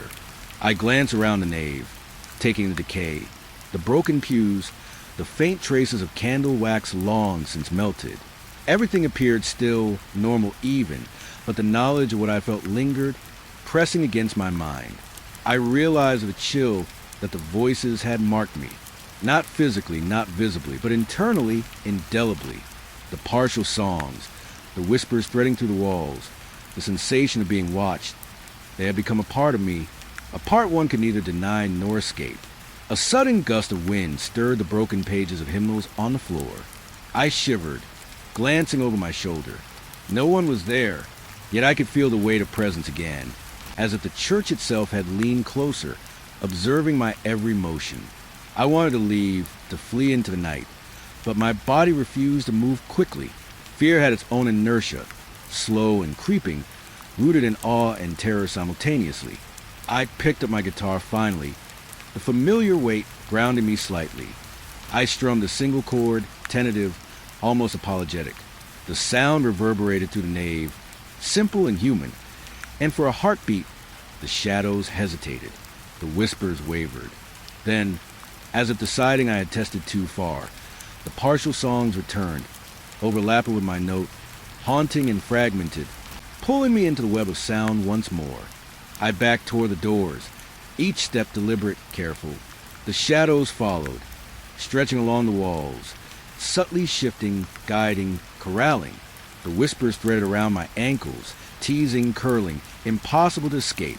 I felt the weight of the invisible eyes, the pressure of their attention pressing through walls, through air, through my very bones. Outside, the night was still indifferent. The temperature had dropped again, and I could taste the metallic tang of fear on my tongue. But inside, the voices remained etched in my mind. Every shadow, every fragment of song, every subtle movement of air, alive, patient, waiting. Even now, when I close my eyes, I hear fragments of the melody, hear whispers in the quiet of my apartment, threading through the walls, tugging at the edges of my awareness. The church did not release me. Not fully. It never will. And I know that one day I will have to return. The moment I returned to St. Mark's, I knew I had crossed a line. The church no longer felt like a building or even a space. It had become a living organism, aware of me, measuring me, feeding off my presence. The air was thicker than before, heavy with the scent of old wood, dust, and something acrid I couldn't name. I felt it in my chest, a weight pressing down, making each breath deliberate and conscious. I carried my guitar cautiously, hoping for some sense of control, some tether to the normal world. But even before I set foot past the threshold, I could hear it. The faintest vibration of strings, not mine, not from any instrument I recognized. It was high-pitched, precise, and wrong, perfectly in tune, yet impossibly fragile. I stepped inside the nave. The air trembled with resonance, almost like the building itself was humming. My flashlight caught the dust in streaks of light, swirling in slow, lazy eddies. And then I saw them. Pianos, violins, even a harpsichord, instruments that had no business being here, scattered haphazardly across the nave and side halls. Their strings vibrated, keys depressed, as if unseen hands were playing. I froze. My pulse hammered in my ears. The notes filled the air, overlapping, weaving together into a harmony that shouldn't exist. It was beautiful, Yes, but sharp, cutting, like a physical force pressing against my chest. Each note resonated in a different way, pulling me in conflicting directions. Toward awe, toward fear, toward dread I couldn't name. I wanted to run. I wanted to flee back into the night, but my feet felt rooted. Something had planted them there, deep, firm, refusing movement. The instruments continued. A violin cried out a high, piercing lament, immediately joined by the low, guttural hum of a cello. The piano struck staccato notes, each one echoing down hallways that hadn't been there before. Or at least I hadn't noticed them. The sound became overwhelming. My ears rang. My chest vibrated in resonance. I could feel it crawling through my spine, reaching into my ribs, tugging at the very marrow. And then I understood it wasn't just sound. It was intention. The instruments were speaking, weaving stories of despair, of agony, of things long forgotten but never forgiven. I sank to my knees, hands pressed against the cold, splintered wood of the pew. I tried to focus on my own breathing, on the pulse of my temples. But the church had other plans. Shadows began to twist along the walls, stretching and bending in response to the harmonies. Some shadows thickened, forming indistinct human shapes. Others writhed, impossibly thin and tall, crawling like smoke across the floorboards. I could feel their attention, the invisible gaze pressing against my back, my shoulders threading through my mind. The music intensified, and with it came a sharp, almost metallic scent that clawed at my nostrils. It was like burnt copper, like blood in the air, mixed with dust and decay. I gagged, pressing my hand against my mouth, trying to keep from vomiting. The instruments seemed to react to my distress. The piano's staccato grew sharper, the violin's wail higher, more piercing. I could feel the notes digging into my skull. I wanted to cover my ears, to shut it all out, but the sound wasn't just audible. It was physical. It existed in the air and in me simultaneously, a dual force that made me tremble. The church had learned me. It knew my weaknesses, my fears, and it played on them expertly, pulling each note into a web that wrapped around my chest, my limbs, my mind. I pressed my hands to my temples, trying to think, try to find some logical explanation. Maybe wires, maybe hidden speakers. Maybe someone else was here, orchestrating this elaborate ruse. But the smell, the shadows, the impossible arrangement of instruments, all of it pointed to one undeniable truth. I was alone, and yet I was not. Then I saw it. A grand piano near the altar rose slowly from the floor, as if the air itself had pushed it upward. Its lid opened, and the keys pressed down in rapid, deliberate sequences. The notes were no longer harmonious. They were discordant, shrieking, like nails dragged across a blackboard, yet threaded with a rhythm I could somehow follow. I realized the music had intent. It wanted something from me, and I had no idea what that could be. I stumbled backward, tripping over a broken pew. My flashlight clattered to the floor, spinning a weak circle of light that threw the shadows into violent motion. They leapt along the walls, stretching toward me, pooling in corners, climbing over beams. The air became dense, almost syrupy, and every breath I took felt like inhaling smoke, thick and choking. A violin screeched near my ear, shrill, unbearable. I clutched my head, rocking slightly, trying to drown it out, to ignore the invisible hands that must have been pulling the strings, pushing the keys. I couldn't tell if the instruments were being played by ghosts, by the building itself, or by some force beyond comprehension. All I knew was that the sound was alive, and it hated me. I turned slowly, hoping to find a wall to lean against, some anchor in reality. But every direction led to more instruments, more shadows, more impossible angles where the sound pulled and grew louder. A harp strummed itself in jagged, uneven sequences. A trumpet blared low, mournful notes that seemed to vibrate through my ribcage. Each instrument added another layer to cacophony, a symphony of suffering that pressed on all sides. The partial songs I had heard before, the whispers, the fleeting notes, merged with the instruments' harmonies. They overlapped, intersected, forming a kind of narrative I couldn't parse but felt viscerally. It was a story of pain, betrayal, grief, and rage. I realized I could almost see it.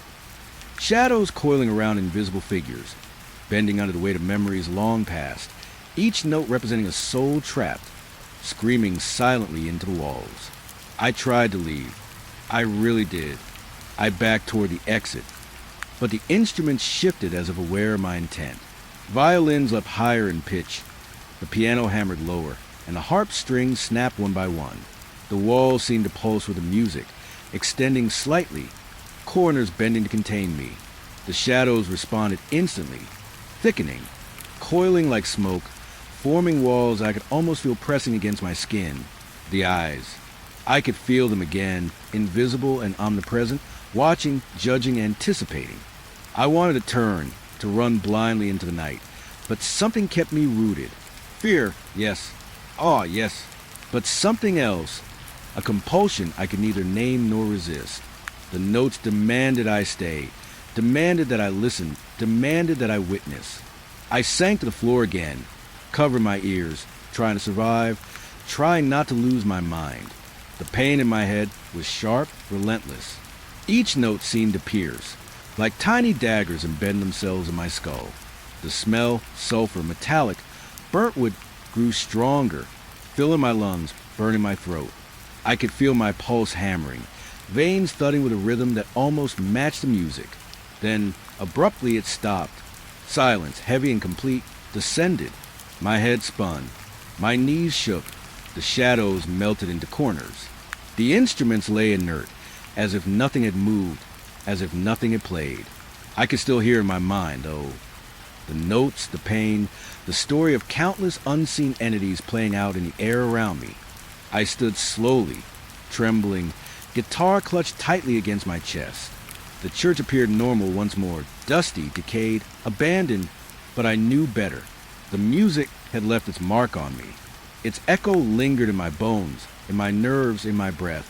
I knew I had survived, yet I was irrevocably changed. The church had shown me something it wanted me to see, something I could not forget. I left St. Mark's that night with the faintest hum in my ears, the taste of metal on my tongue, and a lingering awareness that the notes of pain were still out there, threading through the empty hallways, waiting for me. The church had not released me. It would not, and I knew, deep down, that one day I would return. I thought I had left it behind. I thought stepping out of St. Mark's that night, breathing the cold, indifferent air, would free me from the horrors I had witnessed inside. The doors had grown behind me, sagging on their hinges, the last echoes of their protest fading into silence. I imagined that the church had released its hold, that the walls, the shadows, the instruments, the choir, everything would remain trapped behind its decaying exterior. But I was wrong.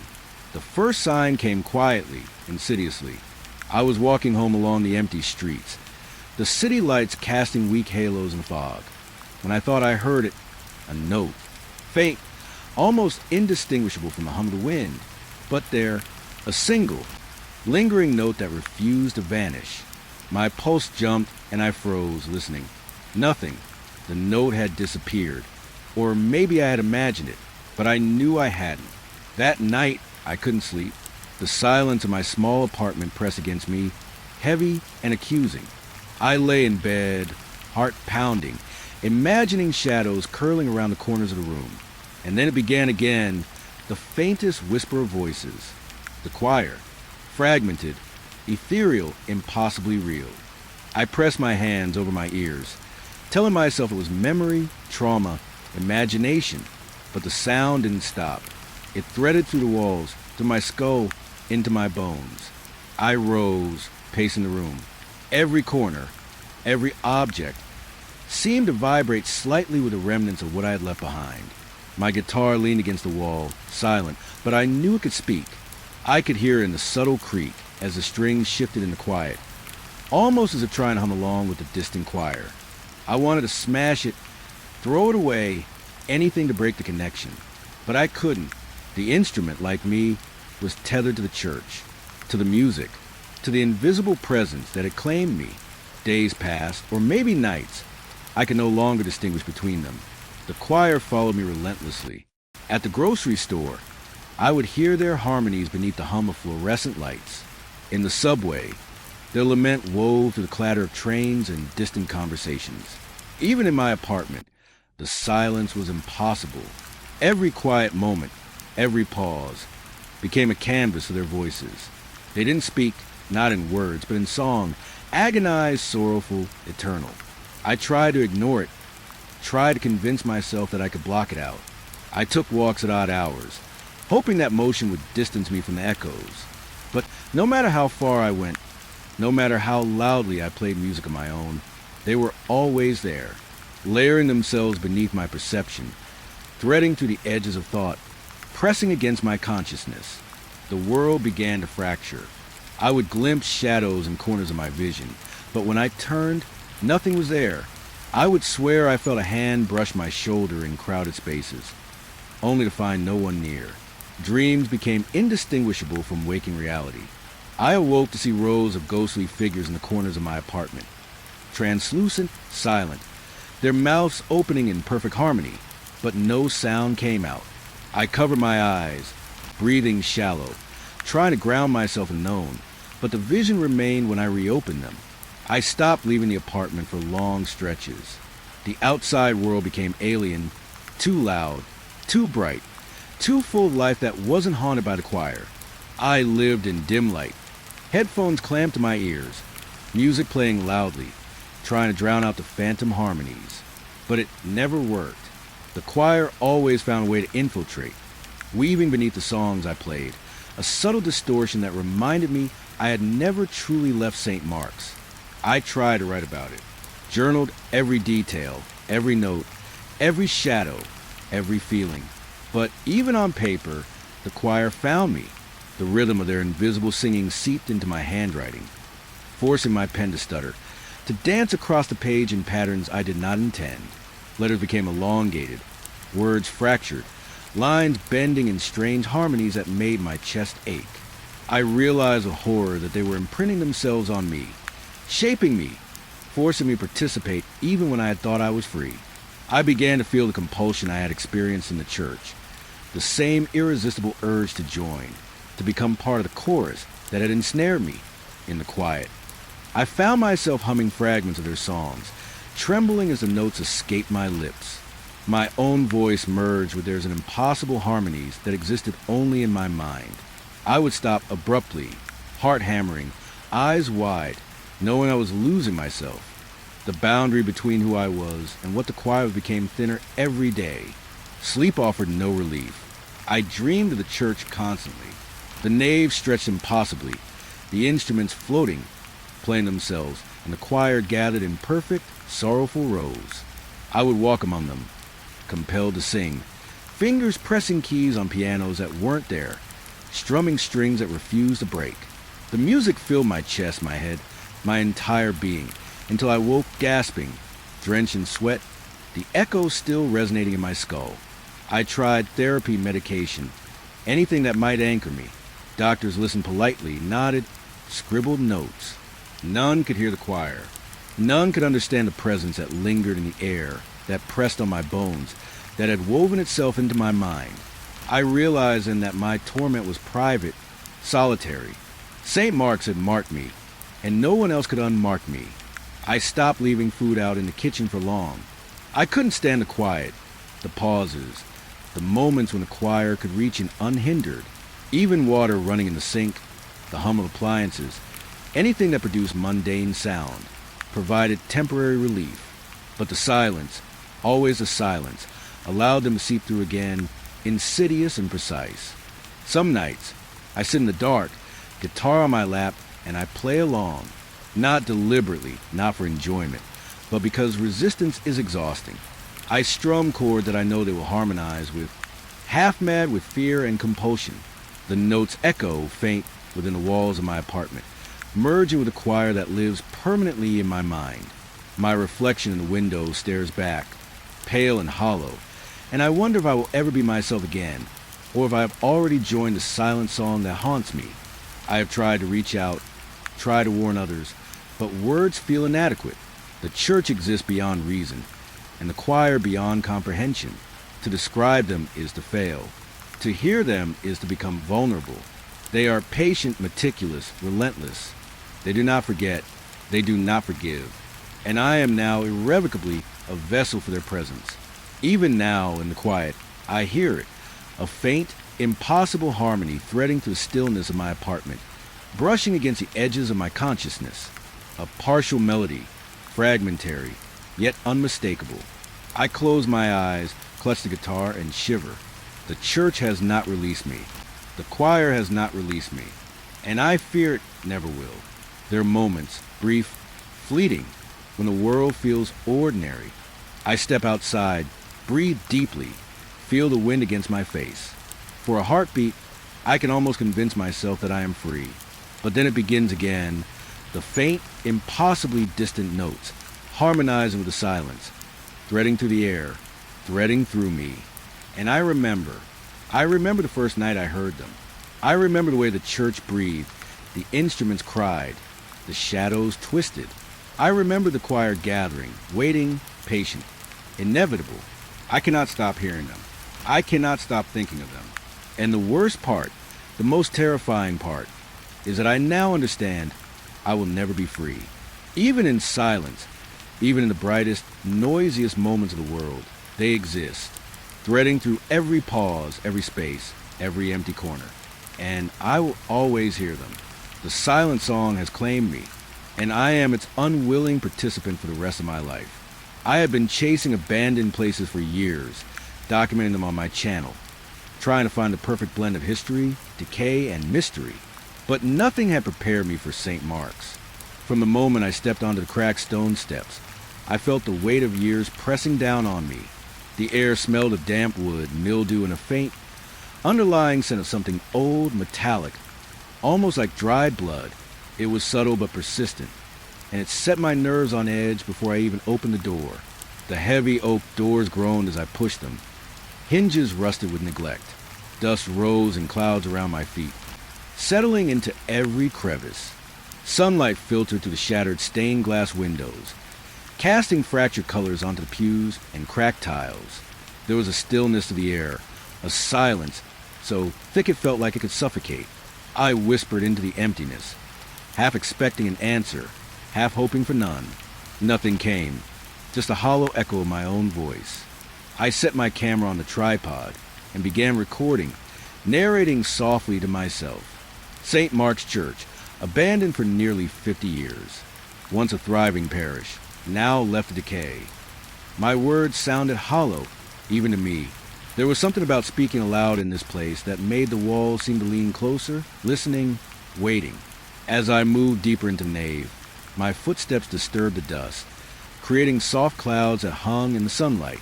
The pews were splintered, some overturned, others intact but rotting. They were blackened by age. The altar remained surprisingly preserved, though covered in thick layers of dust and cobwebs.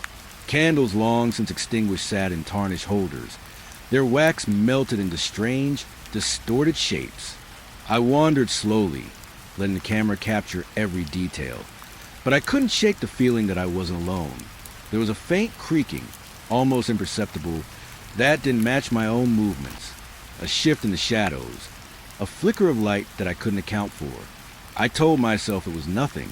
Old buildings settle, floors groan, shadows shift, logical explanations. But my chest tightened, a subtle warning I couldn't ignore. I found the confessional tucked into a corner, half hidden by a collapsed wall. It was dark, scarred, and worn. I ran my fingers over the carved details, noting the names scratched into the surface over decades, some fresh, some almost worn away entirely. My heart thumped as I approached. Something about it felt alive, not living in the ordinary sense, but aware, like it had absorbed the prayers, the secrets, the confessions of countless people. I set up my camera to focus on the confessional and stepped closer. The door, slightly ajar, invited me in, though I had no intention of kneeling inside. I merely peered through the opening. The interior smelled musty, a mixture of damp wood and incense long vanished. Shadows pooled in the corners, unnaturally dark, almost as if the small space absorbed the light rather than reflecting it. I felt a chill brush along the back of my neck. I spun slowly, flashlight sweeping the nave. Nothing, just empty pews, dust, and the faint slant of sunlight through broken windows. Yet the sensation persisted. as though a presence lingered just beyond the edges of perception. I whispered to myself again, trying to laugh it off, but the sound caught in my throat. My curiosity drew me closer to the confessional again. I noticed small details. Scratch marks along the frame, faint stains on the wood, the remnant of paper wedged into the cracks. Someone long ago had left messages here, prayers forgotten by time. I bent down to read one, faded ink almost illegible. Forgive me, for I cannot forgive myself. The words made the hair on my arms rise. I swallowed hard, feeling the weight of centuries pressing down, and I realized that the building was not just abandoned. It was heavy with memory, with grief, with things left unspoken. As I straightened, I heard it, a faint, almost imperceptible whisper. I froze, straining to catch it, heart hammering. "Hello?" I called softly, almost choking on the word. Silence answered me. I shook my head, telling myself it was the wind, but the sound had been deliberate, patterned, and it had come from the direction of confessional. I approached slowly, hands raised, flashlight cutting through the darkness. The door creaked slightly as if inviting me further, and I hesitated. Part of me wanted to retreat to leave, but the camera recorded everything, and the thought of capturing something real, a true anomaly, a genuine brush with the unknown, drew me in. Peering inside again, I caught movement in the corner of my eye. A shadow shifted, just enough to make me jerk back. Nothing was there when I turned fully. Only the heavy wood and the faint dust motes swirling in the weak sunlight. My pulse quickened and a lump formed in my throat. I realized that I wasn't imagining the building's attention. It was aware, not malicious, perhaps, but observant, and I was the intruder. I spoke softly to the camera, trying to maintain composure.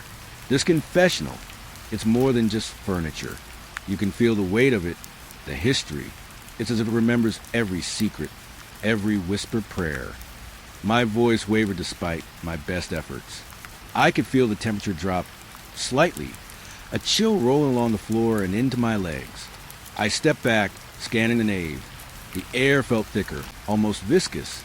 Sunlight through the broken stained glass slanted differently. Shadows sharper, darker. It was as if the church had shifted while I wasn't looking, changing imperceptibly to accommodate its memory, its history, its presence.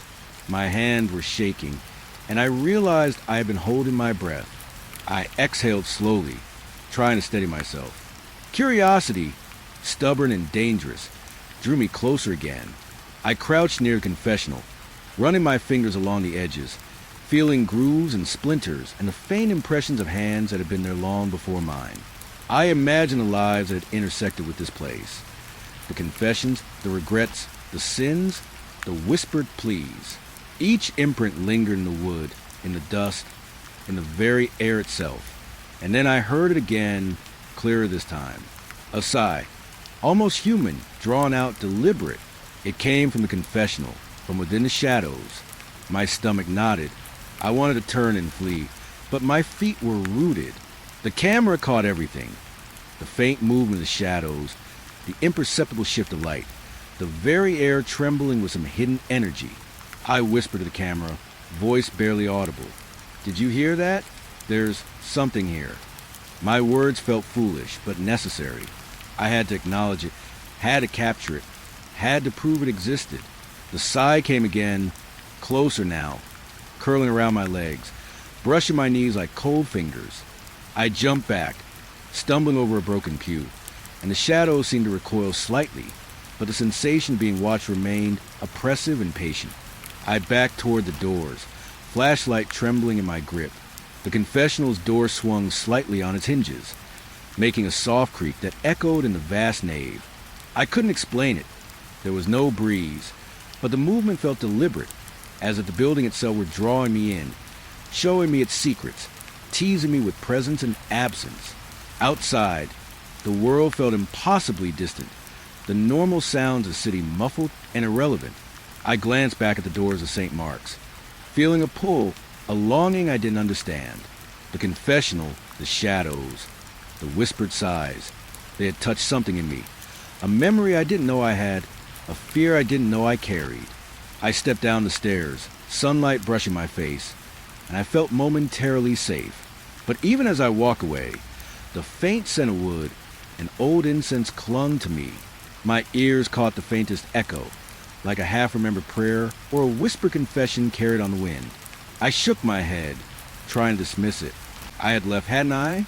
The church had remained behind, forgotten and decaying. Yet I knew better. I could still feel it. The weight of centuries pressing against my skin, the presence lingering just beyond perception. St. Mark's was not merely abandoned. It was alive in memory, in shadow, in the half-heard sighs that followed me as I walked away. Even now, as I review the footage, the camera catches things I hadn't seen in the moment. Shadows that flicker too deliberately. Shapes that move just beyond the edge of frame. The confessional, small and dark, seems to pulse slightly as if breathing. And I realized with a shiver that what I recorded wasn't just history or decay. It was attention. The church noticed me, and I cannot shake the feeling that it will remember me, too. I couldn't stop thinking about the confessional. Not the room itself, exactly, but the sensation it left behind. The heavy, almost sentient silence, the faint sighs, the feeling of being watched even when I was far away. Sleep offered little relief.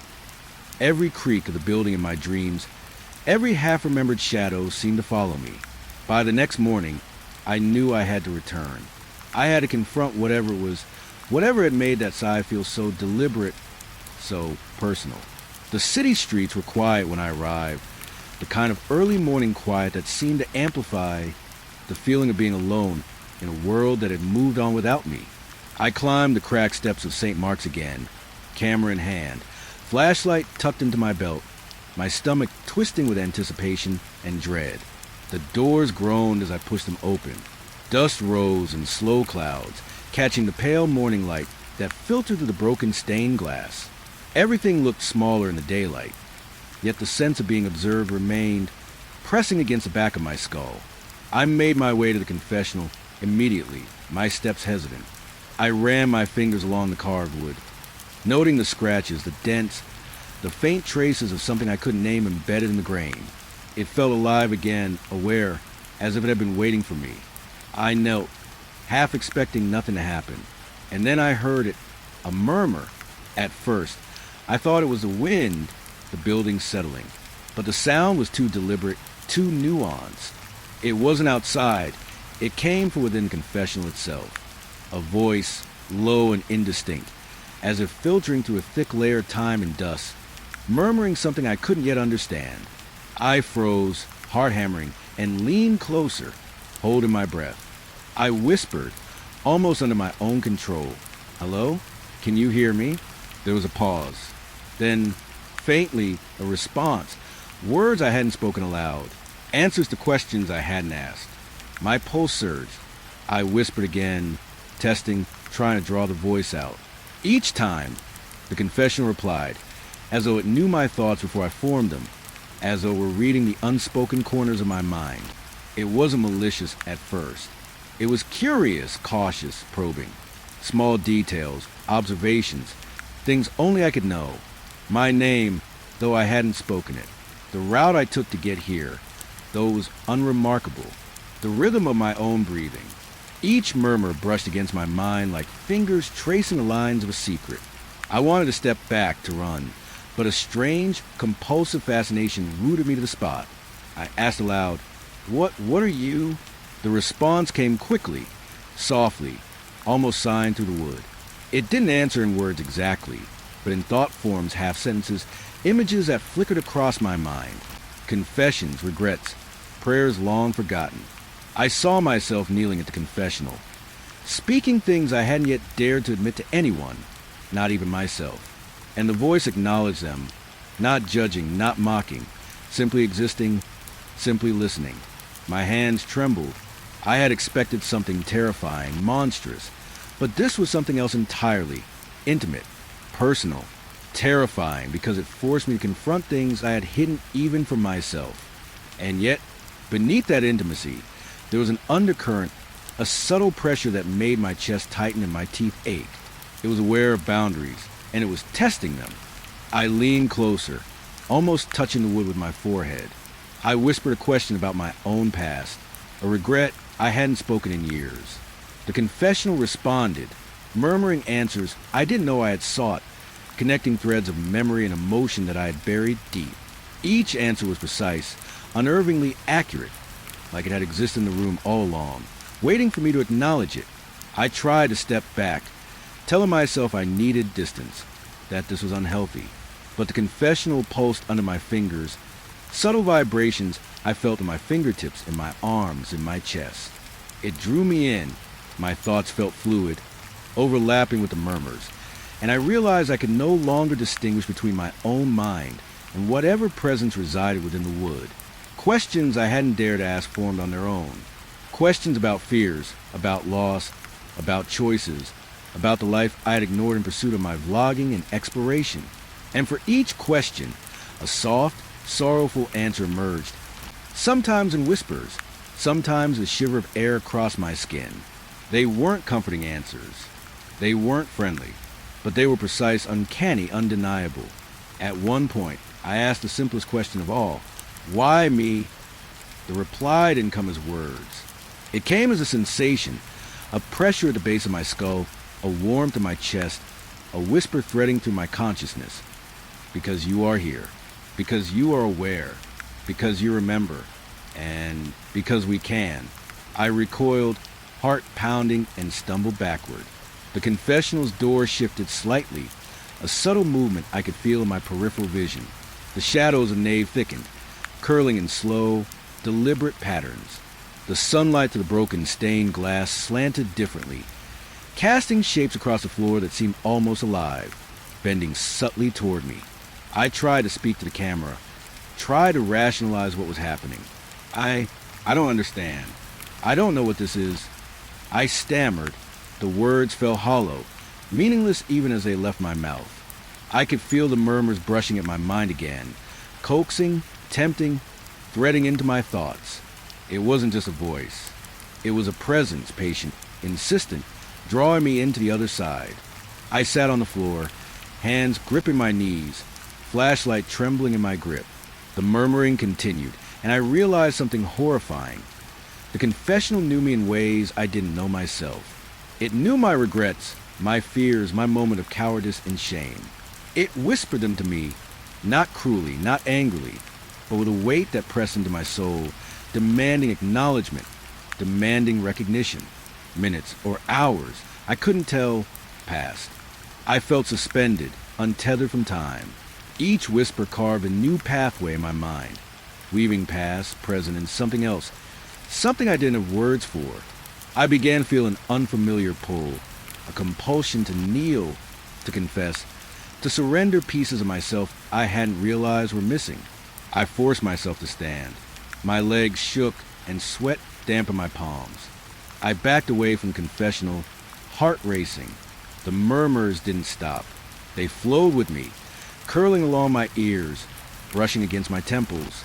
It was still speaking, still answering, still threading through cracks in my mind, reminding me that I was never truly alone. I moved toward the nave, seeking space, air, something familiar, but the confessional had planted itself in my consciousness.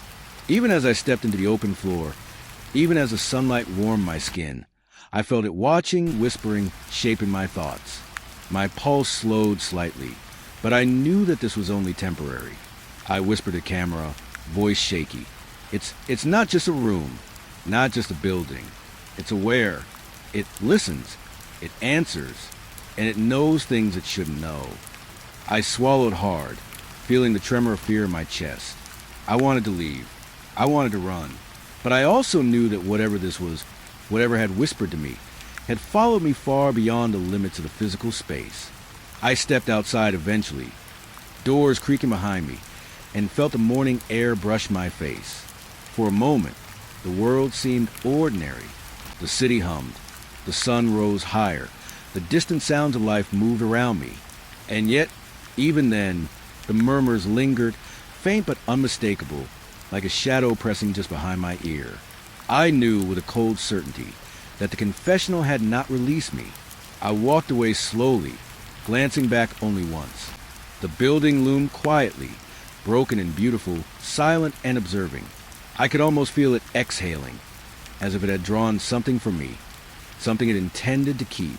I shivered, the sunlight failing to warm the chill that had settled deep in my chest. Even now, as I review the footage, I hear the faintest traces of the murmurs, threads of voices that answer questions I never asked. Sometimes, in the dead silence of my apartment, I swear I can feel them brushing against my mind, coaxing, reminding, never leaving, never allowing me to forget. The confessional, the church, whatever resides within, has crossed the threshold with me, and I fear I may never return to a world where it does not exist. I never imagined that silence could feel oppressive.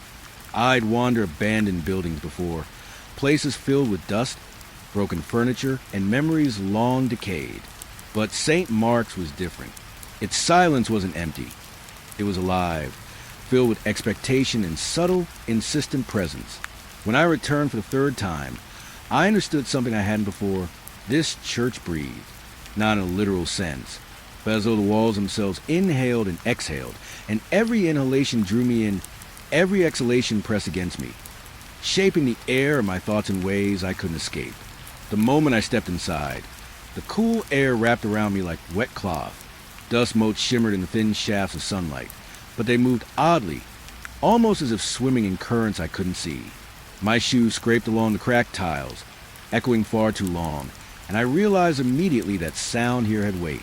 Every footstep became a conversation with the space itself. It absorbed me, acknowledged me, responded. I didn't go straight to the confessional this time. I stayed in the nave, wandering slowly, letting my flashlight dance along broken pews, the altar, the scattered hymnals. And then I heard it, the first whisper. So faint I thought I had imagined it. A breath of sound threading through the silence, curling around my ears. I froze, heart hammering, straining to listen. The whisper repeated, faintly, almost syllables, almost words. And I realized I had direction. It came from the shadows near the altar. But the shadows themselves seemed to shift, bending, curling, pressing in closer. The air grew thick. It wasn't a heat or cold, exactly, but a sensation deep in my chest, a weight that pressed against my lungs and stomach. The whispers multiplied, layering over each other, rising and falling like some invisible choir. I could not distinguish the words, but the tone, urgent, intimate, almost desperate, made my hair stand on end. I whispered to myself, or maybe to the camera, I'm here. I'm listening. The words felt absurd, weak, useless, but I had to acknowledge the presence somehow. And then I felt it, pressure at the base of my skull, brushing through my thoughts. My mind, which I thought private, seemed to open accessible, and the whispers responded, shaping themselves into the contours of my own memories. I saw flashes of things I tried to forget, mistakes, regrets, moment of cowardice, words left unspoken. The whispers carried them, wrapping around me, almost tender, almost compassionate, yet undeniably predatory. I realized with a shiver that the church wasn't just a building. It was a collector of human experience, storing it in the air, the wood, the dust. And now it had claimed me. I moved forward, but the space felt wrong. Distances had shifted. The nave stretched and contracted in ways I could not measure. Light bent oddly through the broken windows. Shadows pooled, merged, and stretched toward me, curling along the floor and walls. Each step I took was mirrored by a subtle creak or sigh from the building, as if it had anticipated my movement. I tried to rationalize. Old wood, shifting foundations, but the whispers contradicted logic. They were aware, attentive, alive. I crouched near a collapsed pew, the whispers intensifying. They threaded into my thoughts, pressing against my fears. I realized with horror that they could reach inside my mind, probing, teasing, highlighting insecurities I had never shared. I tried to think of mundane things, my breakfast, the weather, my equipment, but even these were twisted into rhythm by the murmuring. The church had rhythm, cadence, a voice that overrode my own mental defenses. I whispered question aloud, trembling, "What do you want?" The response didn't come as words. It came as sensation, a gentle tightening in my chest, a subtle vibration along my spine. a pressure that seemed to curl around my skull. But the whispering intensified, as if answered without speaking, speaking without words. My thoughts, my memories, my regrets, they were not my own in that moment. They belonged to the church. I staggered backward, breathing uneven, flashlight wavering.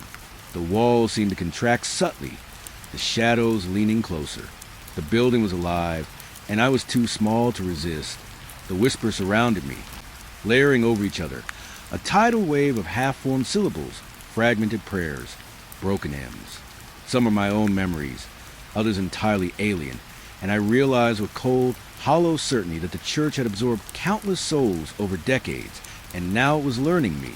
I tried to focus on something external, anything tangible. The altar, the broken hymnals, the cracked stained glass. But the light bent subtly, the colors distorting in ways that made me dizzy. I stumbled over a splintered pew, and the whispers reacted. Softly, mockingly, almost like a laugh. I wanted to scream, to run, but the very air pressed against me, heavy, viscous, anchoring me in place. I sank to the floor, hands over my ears, but it didn't help. The whispers threaded through my fingers, burrowing into my skull, tugging at my thoughts. I remembered confessional, and I realized with dread that it had been a gateway.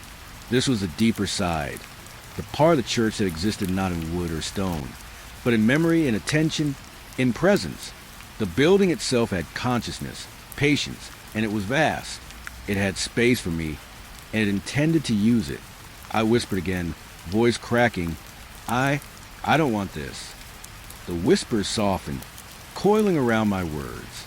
Not punishment, not malice, but inevitability. A reminder that I was not alone, that I had never been alone, that every footstep I had taken here, every whisper I had heard, every glance at the confessional, every recording had drawn me further into this awareness. I was entangled now. The light through the windows shifted once more. A shadow moved in the corner of my eye. Human-shaped, fleeting, impossible. My heart raced. I turned, but nothing remained. I realized that the church was playing with me, learning my patterns, probing my reactions, teaching me a rhythm I could not resist. Each whispered syllable was a pulse, a heartbeat of this immense, hidden life. I tried to leave. Every step toward the doors felt heavier, as if the nave itself stretched beneath me, slowing me, bending me back into its center. The whispers rose, merging into a nearly tangible hum, pressing in from all sides. I could feel their weight in my ears, my chest, in the very marrow of my bones.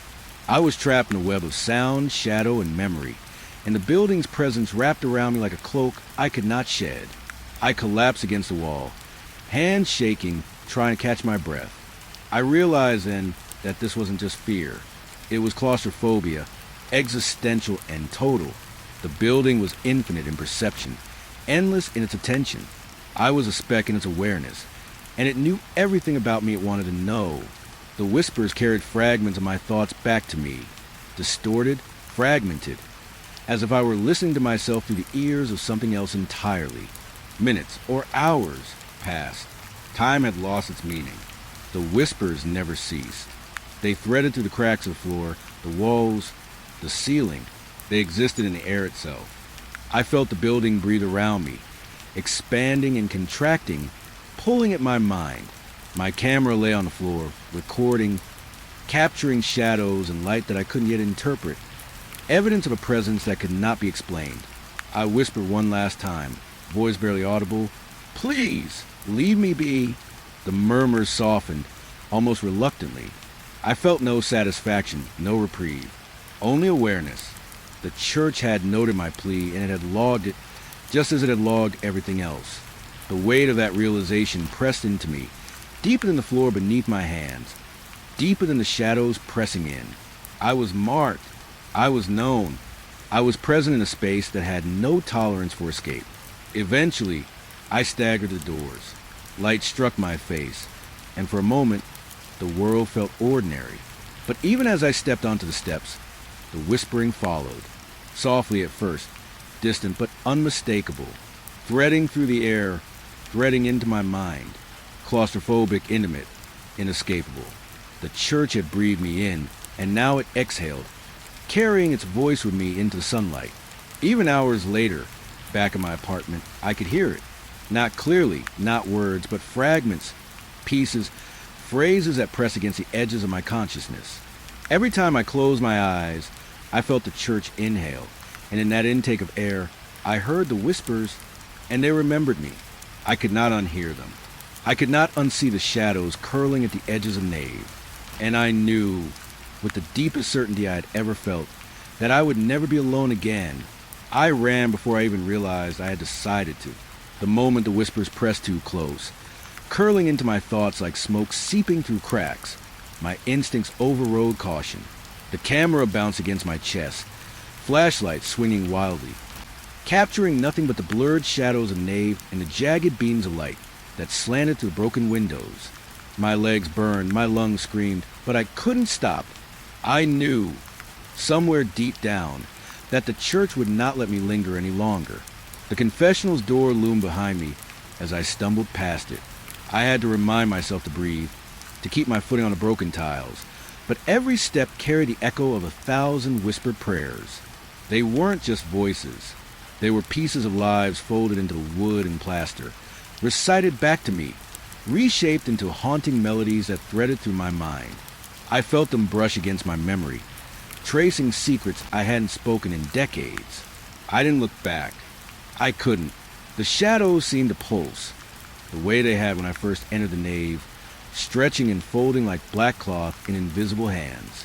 They reached toward me, not with malice exactly, but with inevitability, the sensation of gravity pulling on my bones, pressing me toward some truth I wasn't ready to face. When I burst through the doors, the sunlight hit me like a shockwave, yet even the brightness did little to comfort me. The world outside seemed wrong, not entirely different, but warped. Colors were muted, edges jagged, sounds slightly off. I could hear the distant hum of the city, but it was faint, filtered, as if the church had wrapped the entire world in a subtle shroud, keeping me tethered to it even as I fled. I stopped on the cracked steps, gasping for breath, hands on my knees. My eyes scanned the streets, looking for normalcy, looking for anything to reassure me that I had escaped entirely. But the memory of the confessional pressed against my mind like a finger on my skull, insistent and heavy. I could hear the soft murmur of voices, the repeated sigh of the wood, carrying all the confessions, the secrets, the regrets I had whispered aloud, and the ones I had only thought. I sank to the steps, chest heaving, trying to make sense of what had happened. Rational explanations failed almost immediately. I could feel logic slipping, each thought bending under the weight of the experience. The church had known me, not just my body, not just my actions, but my mind, my history, my fears. It had cataloged them, examined them, turned them into whispers that followed me out into the sunlight. And the confessional, oh, the confessional. It had not been merely a room. It had been an entity, patient, sentient, absorbing every confession, every regret, every hesitation, and returning them to me transformed. I felt my own thoughts reflected back with precision I could not understand. Every memory I had buried, every secret I had hoarded, had been dredged up and spoken to me in the language of shadows. I closed my eyes for a moment, pressing my palms against them, and I saw it anyway. The door, slightly ajar, beckoning.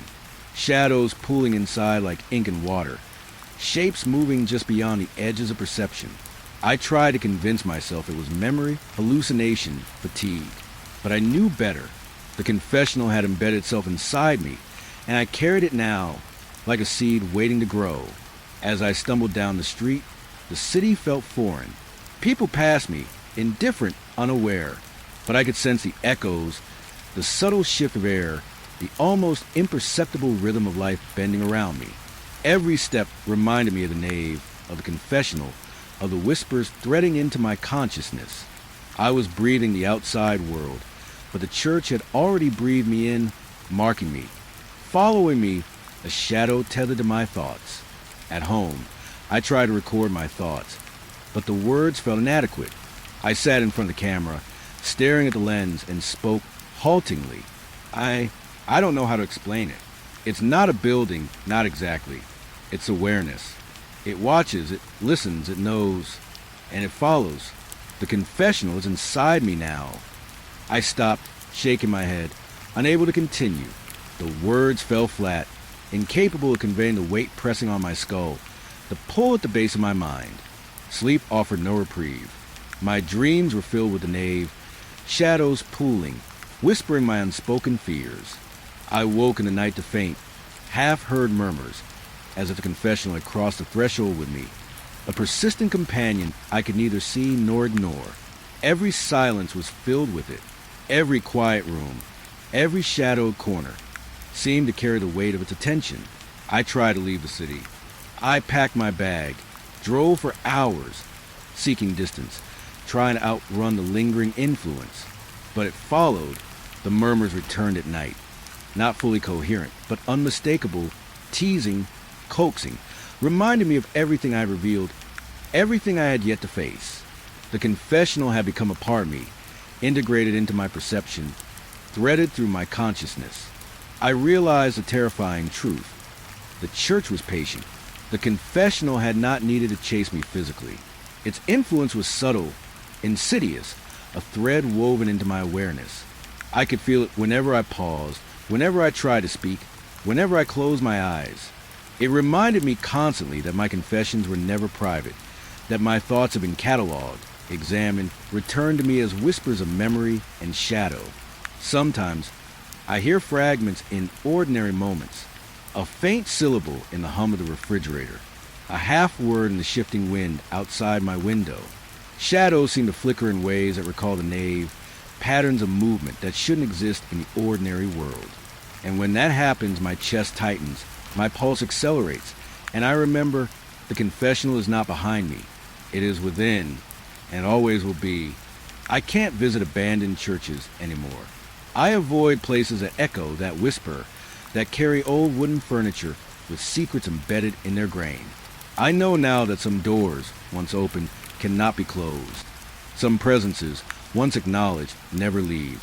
And yet, the vlogger in me, the part of me that seeks the unseen, the strange, the forgotten, cannot resist entirely. I am tethered to curiosity, even as I fear it. I record these words cautiously, my hands trembling slightly, because even speaking them aloud seems to feed the lingering echoes. I fear that in describing it, in acknowledging confessional's presence, I give it new form. I feel the faint tug, a reminder of its patience, its awareness, its inexhaustible attention. I realize that I have carried trauma out of St. Mark's, not just memory or fear, but a living imprint, a residue of consciousness that waits in silence, that murmurs when I least expect it. Even simple acts, closing a door, moving through a hallway, sitting in a quiet room, carry the weight of its attention. The confessional whispers in shadows, in the creak of furniture, in the very cadence of my thoughts. I know that ordinary life will never feel ordinary again. Every quiet moment is saturated with remembrance. Every stillness is threaded with expectation. And yet, despite the fear, despite the trauma, despite the whispering, I feel a pull to return, not as I once was, chasing abandoned buildings and empty halls, but drawn toward understanding, toward unraveling the presence that has now become inseparable from me. The confessional waits, patient, infinite in memory, aware in a way that terrifies and fascinates in equal measure. I sometimes close my eyes and hear it distinctly, murmurs, whispers, sighs of 1,000 voices folded into the wood, and I feel a cold thrill, a terror so intimate that it feels like recognition. The confessional is complete, but I am not. It has finished its work in one sense, but the influence lingers, threading through my consciousness, reminding me that I cannot escape entirely.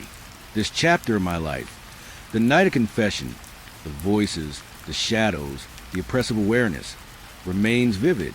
It is a memory, but more than that, it is a living trauma, a residue that colors perception, shadows movement, murmurs at the edges of thought. I can run through streets, across cities, through days and nights, but I carry it with me, folded into my mind like a scar, invisible yet palpable, patient yet unrelenting. We stepped through the rusted iron gates just as the last light of dusk spilled over the horizon. The church loomed in front of us, taller and more fractured than I had imagined from the photos online. Broken stained glass caught the fading sunlight, throwing shards of color across the cracked pavement. But there was something off, something unsettling. The colors didn't stay where they belonged. They shifted just slightly, as if adjusting their gaze, like eyes tracking us. My partner, Mark, muttered something about old glass and shadows, trying to rationalize the sensation, but I couldn't shake it. Every panel, every fragment, seemed aware. The reds and greens, the deep blues, they flickered, shimmered, and sometimes bent toward us as we moved, subtle enough to doubt, persistent enough to terrify. I stepped closer, flashlight in hand, scanning the windows. The colors warped in ways that made no sense. Some panels looked as if they were breathing, pulsing in rhythm with something I couldn't feel. Others shifted angles, catching just enough light to suggest movement behind the glass, figures, or maybe just reflections, but enough to make my skin crawl. I swallowed hard, forcing myself to breathe, to remember that it was just old glass, warped by decades of neglect. We entered through the side door. It groaned like a living thing, and the smell of mildew and decay hit me. Dust swirled in our flashlight beams, tiny motes floating like sparks of some forgotten energy. The air was cooler inside, thick with the scent of wood and age. But it wasn't just a smell, it was a sensation of presence. The church seemed to watch us, its gaze folded into the warped colors of the windows, the shifting shadows on the cracked tile. "Do you see that?" Mark whispered, pointing at a panel on the far side of the nave. I followed his finger. A set of green and red patterns swirled briefly, then split apart, forming shapes that resembled eyes. They lingered for a heartbeat before vanishing, replaced by fractured light, ordinary and still. I tried to laugh it off, but my throat was tight. "It's the angle," I said, though even as I spoke the words, I knew they rang hollow. There was no logical explanation for the way the colors had shifted when we moved, no shadow or reflection that could account for the sensation of being watched. We moved slowly, stepping over fallen pews and splintered wood. Every sound, our footsteps, the scrape of metal against stone, echoed too long, reverberating through the nave, and the colors shifted again. Not just the reds and blues, but the lighter yellows, the muted purples. They swirled, twisting into shapes that almost resembled faces, almost resembled eyes. Mark snapped photos, the flash briefly illuminating the dust-filled air. And then I saw it. A pair of eyes, vivid green, forming from a panel at the front of the church. They were larger than life, staring straight at me, tracking my every move. My stomach twisted, and I forced my gaze away, focusing on the floor, on the broken pews, anything to convince myself I wasn't seeing something impossible. "Did you see that?" I asked, voice low, trembling. He nodded, silent, pale. His eyes were wide, fixed on the same panel. Neither of us moved for a moment, the weight of awareness pressing in, heavy and suffocating. The air seemed thicker now, every inhalation slow, deliberate, as if the church itself drew breath in response to ours. We pressed on toward the altar. The closer we got, the more the colors shifted, reacting to our presence. Some panels seemed to stretch, elongating shapes into grotesque forms. Others bent inward, forming depth where there should be flat glass. I realized with shiver that the patterns weren't random. They were aware, responsive, almost alive. "Maybe it's just like some optical illusion," Mark said, though even he didn't sound convinced. His voice was tentative, fragile, like he was testing reality itself. I wanted to believe him, to cling to logic, but I couldn't. The patterns followed us, shifting with each step, lingering in our peripheral vision, and always, just beyond comprehension, there was a sense of intention, watching, waiting, judging maybe. I raised my flashlight to a broken panel near the side aisle. The colors reacted instantly, twisting into vertical streaks that resembled a pair of eyes narrowing in focus. I could feel my pulse quicken, the hairs on my arms standing rigid. It was like staring into something conscious, something that could see me as clearly as I saw it. Mark spoke again, voice barely above a whisper. "We shouldn't be here." I nodded, though my legs felt frozen. The church had a gravity, an insistence. Every fragment of colored glass, Every streak of warped light drew me further and urging me to look, to see, to understand. And I couldn't look away. The shadows lengthened as the light dimmed further outside. I could see the beams of our flashlights refracting in the broken windows, dancing across the walls. The colors responded, brightening, flaring, pulsing in rhythm with our movements. Sometimes, I could swear the shapes formed faces, tiny expressions of sorrow or malice, flickering before disappearing again. I stumbled back slightly, tripping over a section of collapsed pew. My hands gripped the wood, cold and rough, and I realized the sound had drawn more attention. The colors shifted faster now, swirling violently, forming clusters of eyes, staring at me, at Mark, at the intruders who dared step inside. I don't like this, I said, voice shaking. The words felt meaningless. They echoed through the nave and were swallowed by shadows that seemed to press closer. The church was responding, reacting, and the realization made my stomach twist. Mark tried to take another photo, but the flash failed. We were in shadows now, deep shadows, and the colors in the broken glass swirled independently of any light we carried. They moved on their own, curling, shifting, forming patterns that were impossible to map. I saw shapes that resembled faces. Then they melted into abstract swirls, then split into sharp angles that reminded me of eyes blinking slowly. We stopped near the altar. I raised my flashlight, shining it on a panel directly behind the pulpit. The colors were alive, and I felt the undeniable pressure being observed. It wasn't just visual. It was everywhere at once. My chest tightened. I felt watched from every angle by hundreds, maybe thousands, of eyes folded into the broken glass. And there was intelligence there. I was certain of it, calculating, assessing, aware of our every motion. I tried to step back. The floor shifted beneath me. Or perhaps it was the colors, bending perception, making space feel wrong. I tripped over a stone, catching myself on the altar's base. The stained glass behind it twisted suddenly, like a curtain pulled by invisible hands, revealing shapes that reminded me of eyes with pupils too large, too deep, too knowing. Mark grabbed my arm. We need to leave. Now! I nodded, voice barely audible. Yeah, let's go. We stumbled toward the side door, desperate for exit, but every step was mirrored by the glass. Colors stretched and warped, trailing us, shifting with our movement. The sense of being followed didn't leave. Even as we reached the steps, the hues in the windows pulsed with unspoken attention, forming shapes that I could only describe as eyes, or something like eyes, tracking, waiting, judging. I looked back once before stepping outside. The church loomed, silent and immovable, and yet I could feel it, the awareness, the intention, like a weight pressing through the air. The colors in the windows shifted one last time as the sun dipped lower, forming shapes that resembled faces staring directly at us. Then they vanished, returning to fractured, meaningless light, but the memory lingered. The impression remained, as real as the cool evening air brushing against my skin. Even outside, my hands shook. My eyes darted back to the church, and though I tried to convince myself it was over, the warped colors, the suggestion of eyes, remained lodged in my mind. I could feel them in my vision, in my thoughts, a persistent echo of the sentient patterns inside.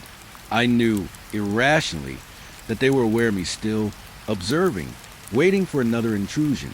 The city around us seemed dimmer, muted, distorted. The church had altered perception, or maybe it had altered me. The memory of the windows, of the shifting, of the silent gaze, pressed into my consciousness. And I realized that curiosity, which had brought me here, had left me marked. Every reflection, every window I passed in the days after, carried a whisper of those shapes.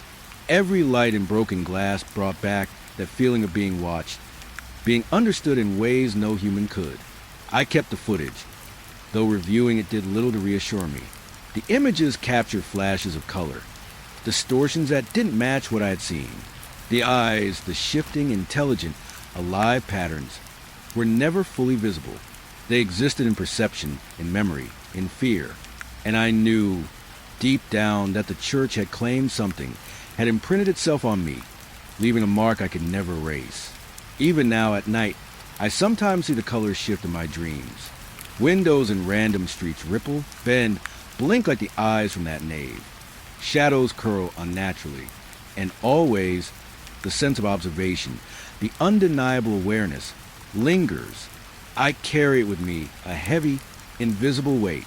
Somewhere deep inside me, I know the church is waiting, watching, patient, and I fear that if I ever return, the eyes won't just follow me.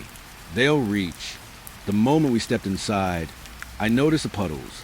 They weren't large, just remnants of rainwater that had seeped through cracks in the roof, but they caught the faint light of our flashlights and reflected it back in fractured, distorted patterns. At first, I didn't think much of it until I saw the figures. I froze, flashlight trembling in my hands. There was a man, or someone who looked like a man, in one puddle, standing just beyond the far pew. He wasn't real, not in any sense that could exist in the room. The space was empty except for us, the broken pews and the shattered tiles. Yet there he was, reflected perfectly in the water, staring at me with eyes that felt far too aware. Mark noticed too. He stepped closer to the puddle, his face pale. "Did you see that?" he whispered. I nodded, voice catching in my throat. "Yeah, it's in a reflection. Not here, not in reality, but it's there." My words felt weak, inadequate to describe the sensation pressing into my mind. The puddle's surface seemed to breathe slightly, ripples forming where there should have been none. And in those ripples, the reflection moved independently of our actions. We moved slowly through the nave, scanning puddle after puddle. Each one held something different. Faces, sometimes multiple, warped, screaming silently. Figures crouched or stretched in impossible ways. Some reflected our movements almost accurately, but others lagged, twisted, turned their heads to follow us even when we were nowhere near them. My stomach turned with every step. I tried to tell myself it was just water, distorted angles, tricks of light, but I knew better. One puddle, near the shattered altar, drew my attention more than the others. The reflection wasn't the room, not exactly. It was a warped, mirrored version of reality, darker, distorted, as though it belonged to another space entirely. And in that puddle, I saw her, a woman, long black hair hanging in her face, kneeling in a way that made no sense. She didn't move like someone bound by gravity. Her back arched at impossible angles.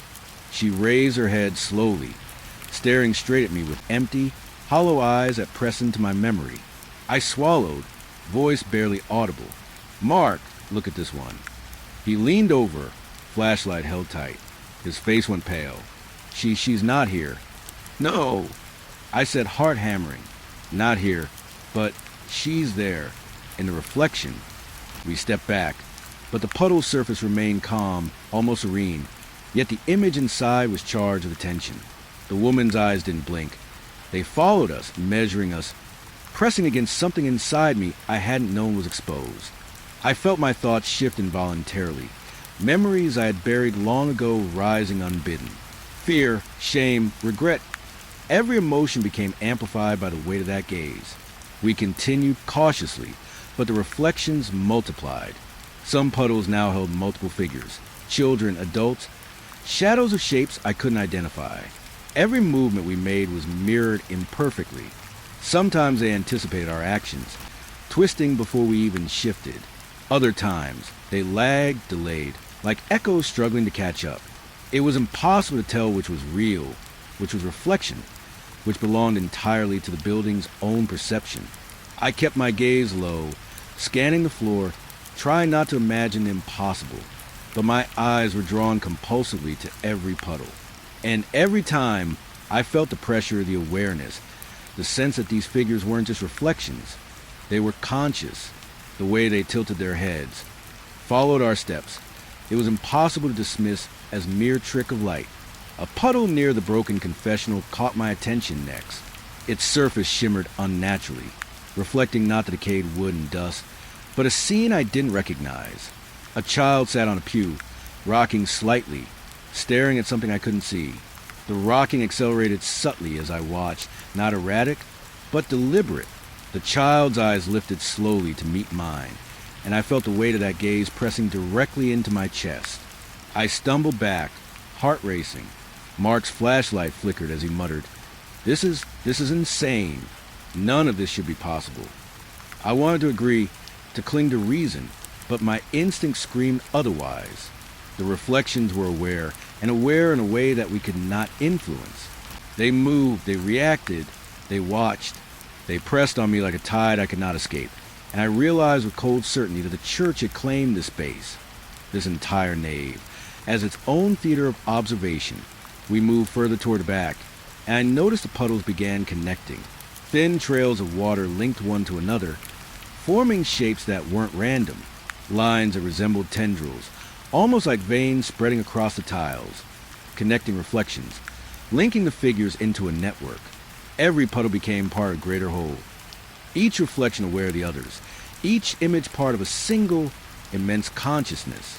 One puddle, long and narrow near the shattered choir section, held something different. It reflected us, yes, but behind us, I could see dozens of figures, crowded, silent, watching, and they weren't in the room. I could see their shapes, their indistinct faces, pressed close together. I dared not step closer. Something primal, instinctive, screamed in my chest. Mark whispered, voice trembling, We can't stay here. We have to go."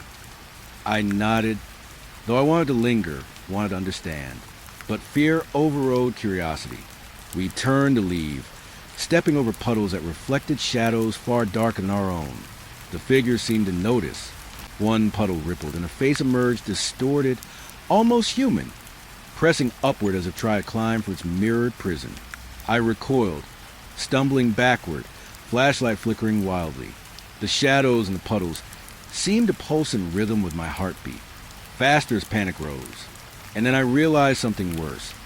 Even when I looked away, I could feel them, in my peripheral vision, in the edges of my mind. The reflections persisted. They weren't bound to the water entirely. They followed, imprinting themselves onto perception itself. I stumbled toward the exit, Mark close behind, but I couldn't shake the feeling of eyes pressing from every angle. Even puddles that were empty seemed to hum with latent presence, potential figures waiting for the next observer. I understood then that these weren't illusions. They weren't hallucinations. They were warnings, or perhaps experiments, and we had become the subjects.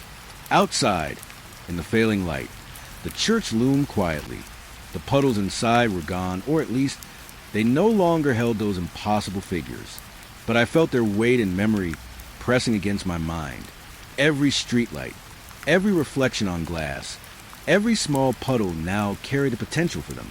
I could see in my peripheral vision shapes that shouldn't exist, eyes that followed. And I knew in that instant that the church had changed the way I perceived the world.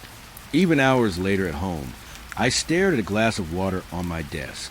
For a heartbeat, I swore I saw a figure kneeling inside it, just like the woman, just like the child. I blinked, shaking my head, trying to convince myself it was fatigue, imagination, nothing more. But the memory pressed in, and I felt in my chest, heavy, undeniable. The reflections had completed their first lesson, awareness. I could see them, I could feel them, even outside the church. And I knew, with a clarity that chilled me, that the water, the glass, the mirrors, every reflective surface would never be empty again. They had marked me, they had followed, and the eyes, always the eyes, were patient, waiting for the next moment I dare to look. The moment we entered the nave again, I felt it. The subtle shift in the air, heavy and almost liquid, as if the entire room had inhaled in anticipation. The broken windows loomed above us, darkened, some missing shards entirely. Yet the remaining glass seemed alive. The colors didn't just bend and shift anymore. They bled, thick and slow, pooling downward like ink spilling over paper. Shadows flowed along the edges of the frames, thickening, stretching, and gathering into shapes that weren't there before. I stopped mid-step, flashlight trembling in my hand. The shadows moved with intention, not randomness. They slithered across the walls, over the fractured tiles, pooling in corners, and every now and then a tendril would lift as if reaching for us. I felt the pull immediately, The sensation of being observed, calculated, measured. It wasn't just the shapes of the shadows that unnerved me. It was the awareness behind them, the certainty that they knew exactly where I was, exactly what I feared. "Mark," I whispered, voice tight. Look at the windows."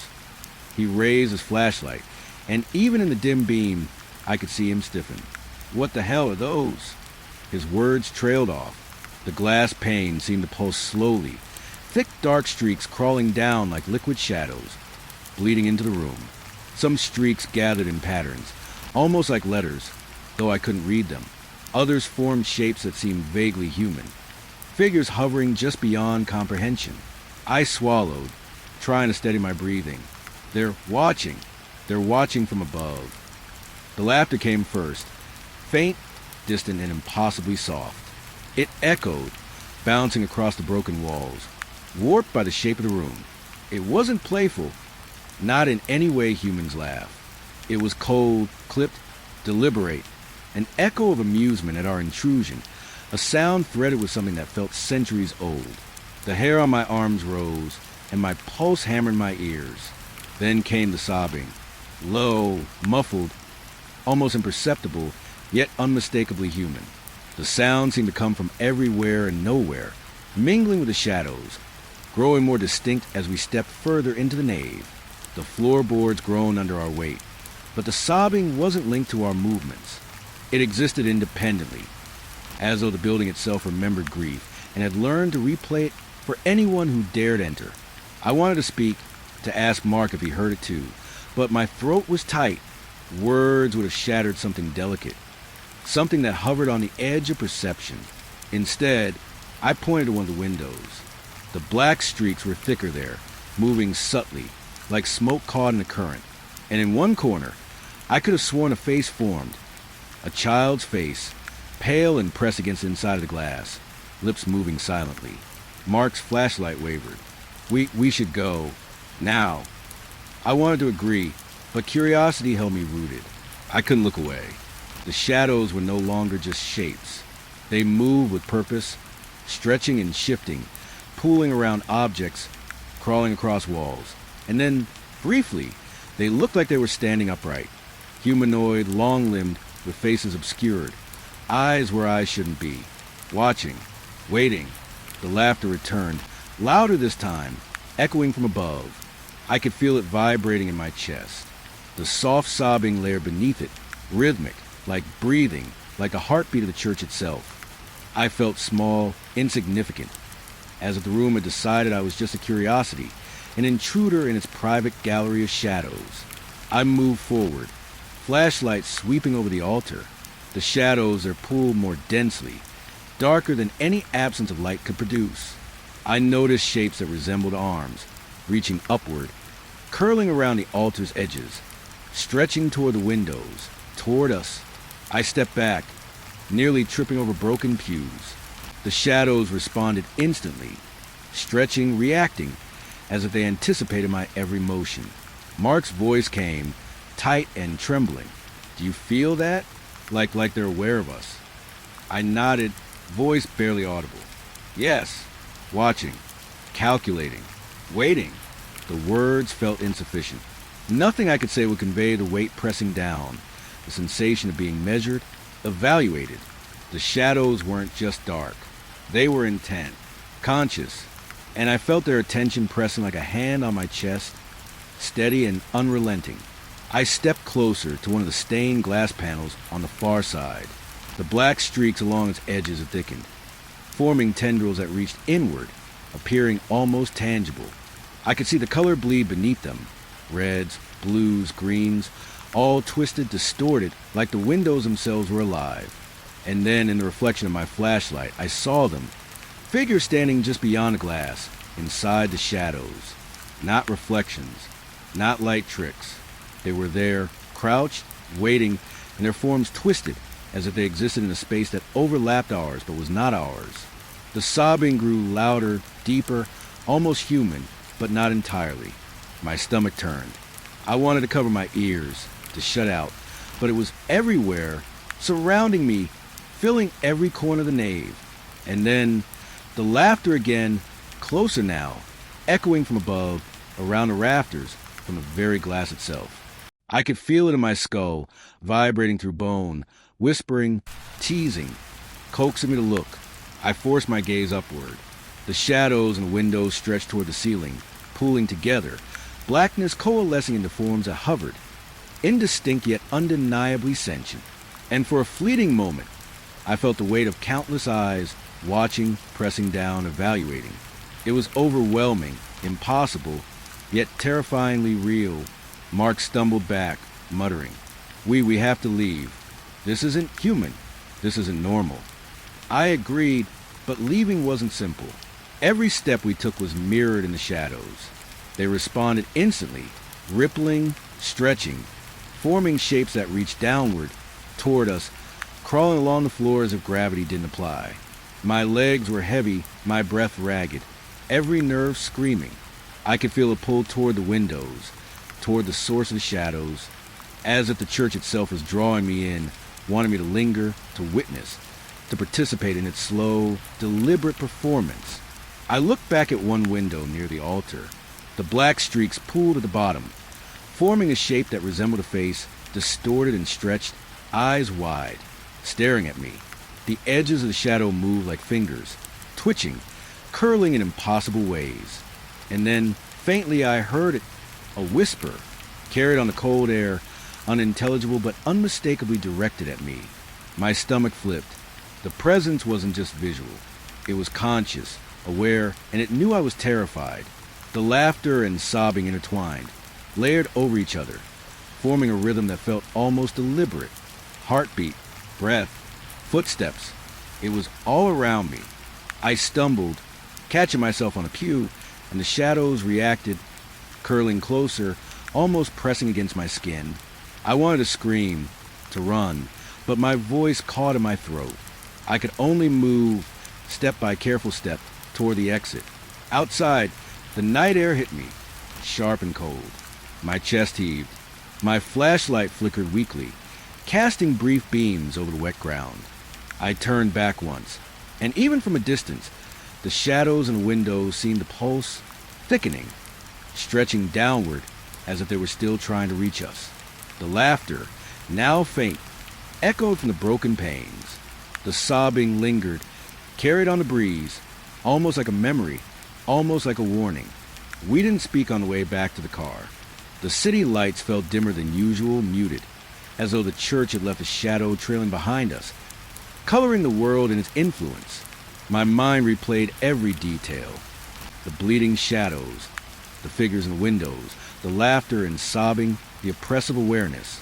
And I realized that even now, outside, in the open air, I felt them, watching, waiting, patient. Later, in the safety of my apartment, I stared at the photographs Mark had taken. Most were blurry, distorted, nothing like what we had seen. But in a few frames, I could just make out the black streaks, faint shapes that suggested movement, figures in the windows that weren't physically there. My stomach turned. The reality of what we had witnessed pressed in, confirming the nightmare I could never unsee. Even now in my dreams, I see them. Shadows crawling across the broken panes, stretching, twisting, observing. And sometimes when the night is quiet and the world feels empty, I swear I hear faint laughter or soft sobbing, carried on the wind, reminding me that the church is patient, and it is waiting. I don't know what it wants. I don't know if it will ever stop. But I know this. The shadows are aware. They watch. And anyone who dares to step inside will feel the weight of that gaze, pressing, measuring, patient. Always patient. The night we returned to the church, I already felt a weight pressing down in my chest, a sense that the building had anticipated our arrival. It wasn't just dread, it was expectation, deliberate, like the walls themselves had been waiting, holding their breath. We had thought the shadows and reflections were bad enough, but nothing could prepare me for what came next. We entered quietly, flashlights sweeping across the broken pews, the shattered altar and the cracked tiles. The air was colder than before, thick and damp, carrying a faint metallic scent that made the back of my throat tighten. It was almost as if the church had absorbed the previous night's terror and stored it, waiting for us to return so it could deliver something worse. The first crack came suddenly, a thin, sharp lines splitting the largest stained glass window near the altar. It wasn't a sound I expected, more a sudden disruption, like a whip snapping in silence, but it cut through the nave. The shards didn't fall. They quivered, as if held together by some unseen force, and then the cracks began to spiderweb across the glass. Each fissure seemed to pulse, moving as though alive, creeping outward with deliberate speed. I froze. My flashlight wavered in my hands. "Mark, did you see that?" He nodded slowly, pale in the beam of my light. "Yeah, it's moving, like it's alive." I swallowed, heart hammering. There was a sound, subtle at first, a low, resonant hum, vibrating to the floor, the pews, the broken tiles. And then laughter, not the distant laughter from afore, not the soft teasing echoes. This was closer, sharper, almost right behind us. But when we turned, the nave was empty. The hum intensified, threading through our bones, threading into my thoughts. Something pressed in my mind, subtle but insistent. Images flashing behind my eyes. Faces of people we had never met, twisted, warped, mouths opening in silent screams. Windows cracking, shadows crawling, eyes watching. I shook my head violently, trying to dislodge them, but they lingered, impossible to ignore. The second crack came from a smaller window near the choir section.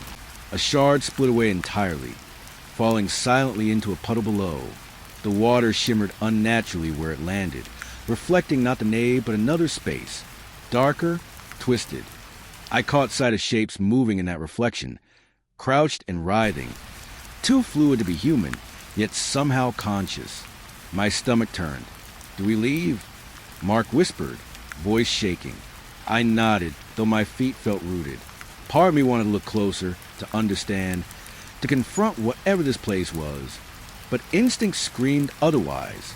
I took a shaky step forward, and the air seemed to tighten around my chest, compressing like a vice. The cracking continued, glass splitting, pooling, stretching outward across every window in the nave. And with each fracture, more shadows poured in. They didn't just move, they poured, like ink spilling into water, pooling across the walls and floor. Then came the sobbing, soft at first, almost comforting in its familiarity. But it didn't stay soft. It grew louder, layered, coming from every corner, echoing from the shattered glass above, threading through the shadows. And beneath the sobs, I heard whispers, voices low, deliberate, speaking in a language that wasn't human, yet somehow understandable.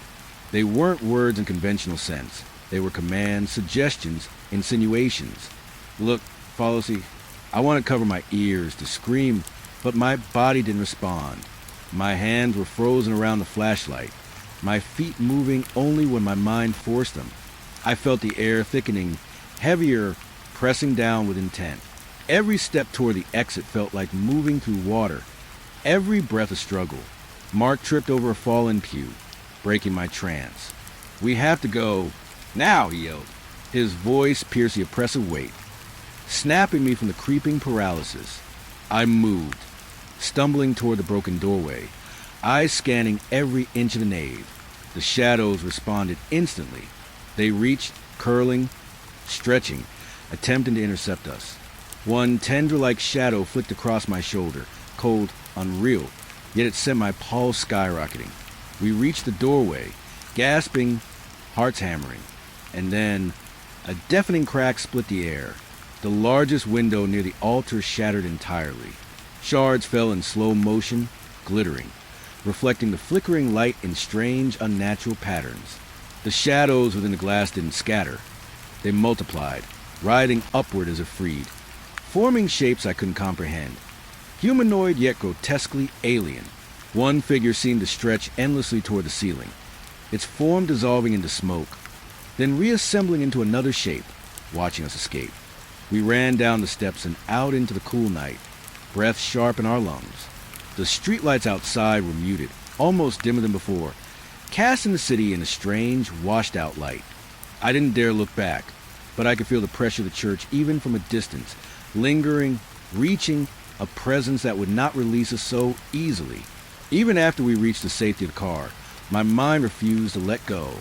I could see the windows cracking, the shadows stretching, figures moving, watching. Every time I blinked, I saw the shards rearranging themselves, forming eyes, faces, hands reaching out. Mark tried to speak, to rationalize it, but I could hear the faint echo of laughter and sobbing still threading through my thoughts. That night, and many nights after, I couldn't sleep. Dreams were impossible to distinguish from reality. I would awaken heart hammering and see shadows in the corners of my room, dark streaks that stretched across the walls, eyes forming in the glass of the window, watching me. I could smell the faint metallic scent, feel the oppressive cold, hear faint sobbing threaded with laughter. Every reflection, every puddle, every surface that could hold light became a potential portal, a reminder of what we had witnessed. The church had not released us. The images, the sounds, the sensations, they followed, not always consciously, but insidiously, creeping into my awareness, threading into my dreams, lurking at the edges of perception. I could no longer step into a puddle or glance at a window without seeing the shadows, feeling their weight, their attention, their awareness pressing into my mind. Mark and I tried to convince ourselves it was exhaustion, hallucination, the mind's way of processing trauma. But I knew better. The laughter, the sobbing, the shifting shadows, they were deliberate, aware, and we had carried them with us, like a seed planted in our consciousness, germinating in the dark corners of thought. I've started avoiding reflections entirely, mirrors, windows, even the shiny surfaces of my phone screen. But it doesn't matter. Sometimes I catch movement in the corner of my eye, just a flicker, and my heart stops. A tendril of shadow, a face forming, stretching, dissolving. The church had shattered more than its windows. It had shattered something inside me, inside us, leaving cracks that nothing could repair. Even in the daylight, I feel the weight of it. Shadows lingering just out of view, always watching. Sometimes I think I hear faint laughter, carried on the wind, sometimes sobbing, so soft it could almost be imagined. But I know it isn't imagined. I feel it in my chest, in my skull, pressing in ways a rational world cannot explain. We escaped the church. Yes, physically we are safe, but the church follows. Its windows, its shadows, its awareness, they are patient. They wait. And I know that one day, in some reflection, some puddle, some shard of glass, we will see them again, watching, judging, waiting. I cannot forget the way the shadows moved, the way they reached, the way the glass cracked with life. It is burned into memory. The visions we carried out that night do not fade.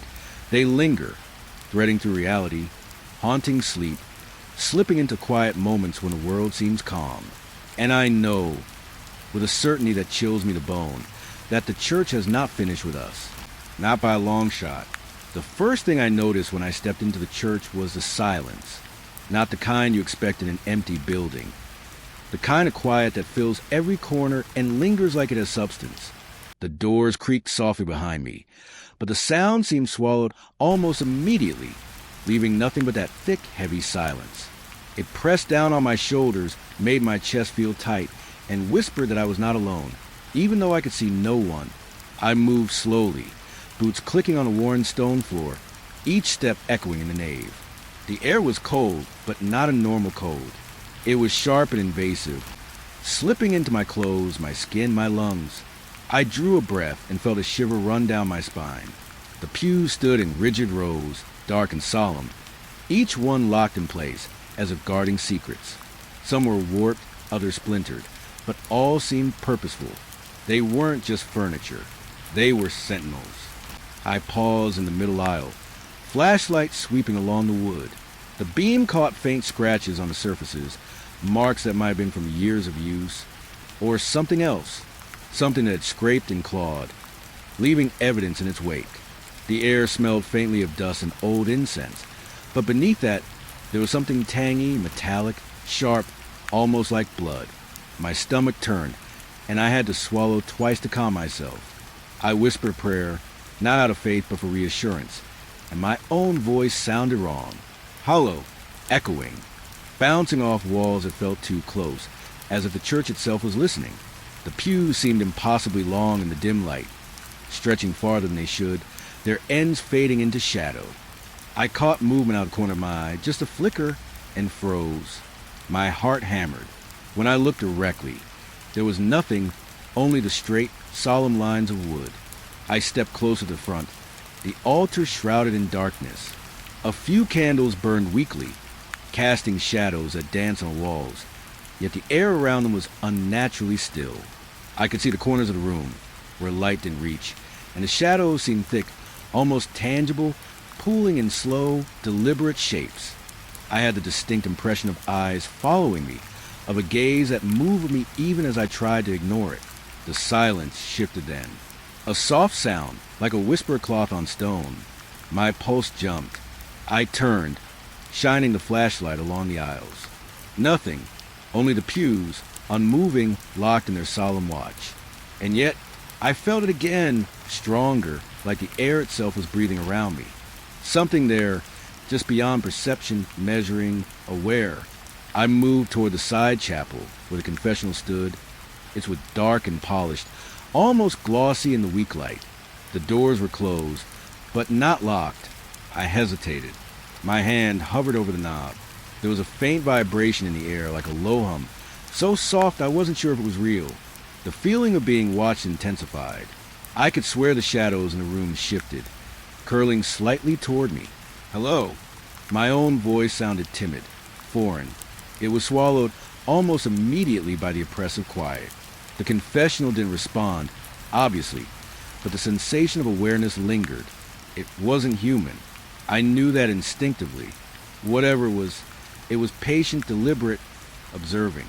I pulled my hand back, heart hammering, and retreated a few steps.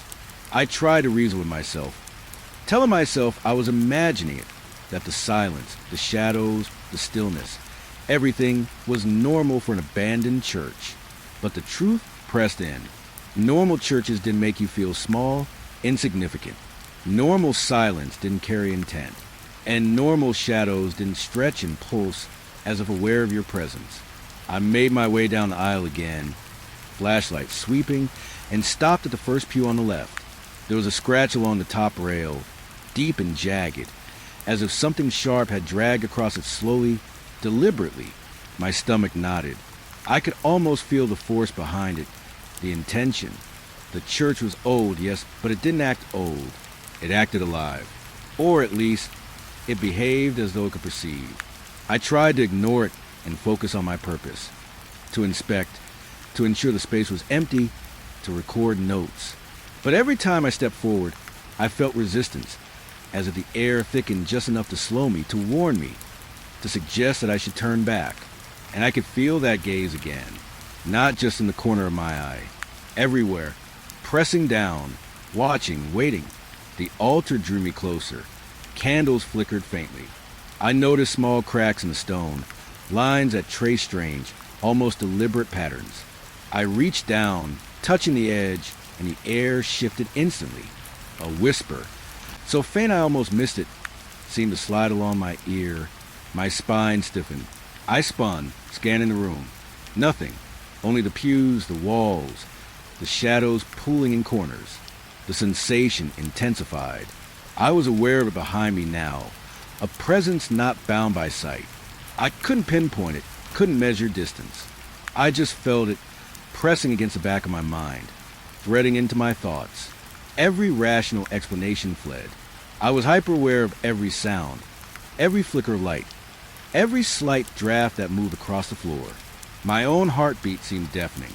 A floorboard creaked behind me. I whipped around. Nothing, but the sound repeated, faint, measured, not random, deliberate, step after step, moving closer. I told myself it was the building settling, but the rhythm didn't match my own steps or the draft.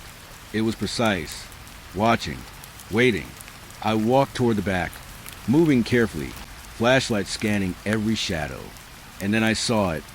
The farthest pew, close to the side exit, seemed wrong. The wood grain shifted, subtle like it was breathing. My chest tightened. My feet refused to obey immediately. Every instinct screamed to leave, but something kept me rooted, staring, trying to comprehend what I was seeing. The air thickened. A cold wave rolled through the nave, carried with it a scent, earthy, metallic, familiar yet alien. I could feel my pulse in my temples. I wanted to speak, to ask if someone was there, but no words came. My throat felt tight. The shadows pulled closer to the pews, curling slowly, subtly, as if moving to block the path behind me. And I knew, with a certainty that made my stomach drop, that I was being observed, not by a person, not by a ghost I could see, but by the church itself. I took a step back, then another. The feeling of being watched didn't relent. It intensified, growing heavier, pressing on my shoulders, my chest, threading through every nerve. I could hear the whisper again, faint, just behind perception, almost like words formed in my mind rather than my ears. A sentence I couldn't quite grasp. Something beckoning, warning, reminded me that I was not alone. The exit was just ahead. I wanted to run, but my body felt rooted, reluctant. The last pew before the doorway. It shifted again, just slightly, enough to make me gasp. The shadows surrounding it seemed to thicken, stretch, almost like hands reaching for me, waiting for me to move. My heart raced uncontrollably. I forced myself forward, step by step.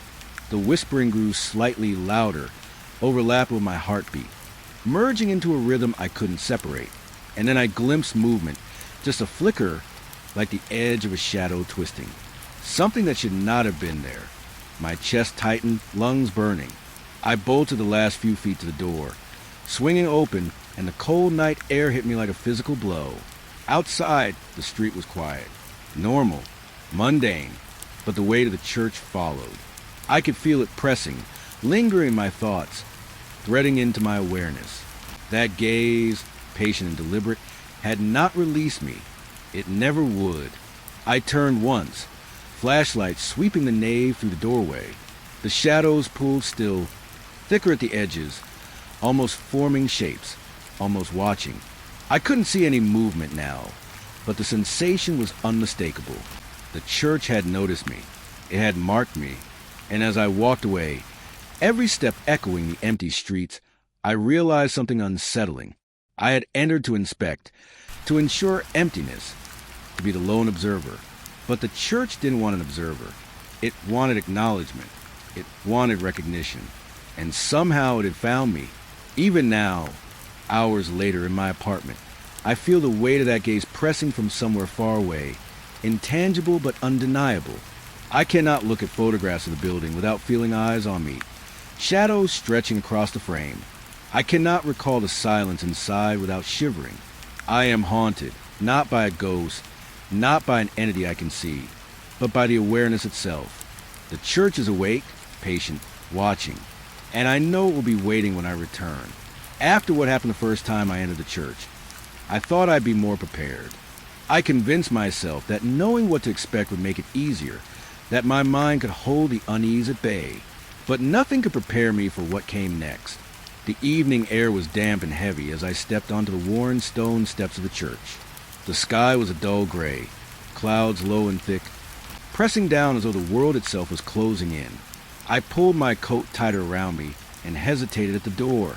Even from the outside, I could feel it, the same weight I had felt before. The building seemed to breathe softly in time with the wind, but somehow slower, deliberate. I swallowed hard and opened the door. Inside, darkness swallowed me immediately. My flashlight beam cut a narrow path through the nave, illuminating dust motes that floated lazily in the air. Everything smelled faintly of mildew, stone, and decay, but there was another scent, subtle, almost imperceptible, like smoke without fire. My stomach clenched. The air was colder here than outside, unnaturally so, and it pressed against my skin with a heavy, almost physical presence. I moved slowly, boots echoing across the floor, my breath forming small clouds in the chill. Candles lined the altar in side aisles, but their flames flickered weakly, struggling as though the darkness itself resisted them. And then, one by one, they died. The warm glow vanished into darkness, leaving only the flashlight in my trembling hand. Shadows pulled at the corners, dense and formless, shifting subtly as if alive. I paused, listening. At first, there was only the faint echo of my own breathing. But then, something else.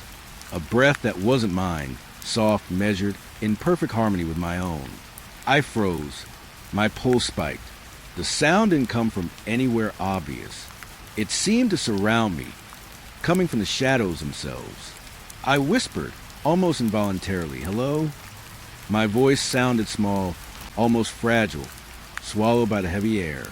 The breath didn't stop. It matched me, rising and falling in perfect sync. My mind raced. It couldn't be real. There was no one here. But the air pressed against me, thick and invasive, and I knew it was there, watching, mimicking, waiting. I stepped forward, trying to convince myself it was my imagination, a trick of the silence. But each movement brought it closer. The shadows stretched subtly, curling along the walls, pooling beneath the pews. I could feel their weight pressing against my legs, brushing my arms, following my path. The breathing remained, unrelenting, synchronized. I tried to speak again, but my throat had tightened, words refusing to form. I moved toward the altar, my flashlight cutting across the cracked tiles. Candle holders lay overturned, wax melted and hardened in strange, jagged shapes. And then, as I passed the first pew on the left, I saw movement. Just a flicker, a shift in the corner of my vision. I froze, heart hammering. The shadows pooled there, thickening as though responding to me. I swallowed and forced myself to move again. Every step was deliberate, careful.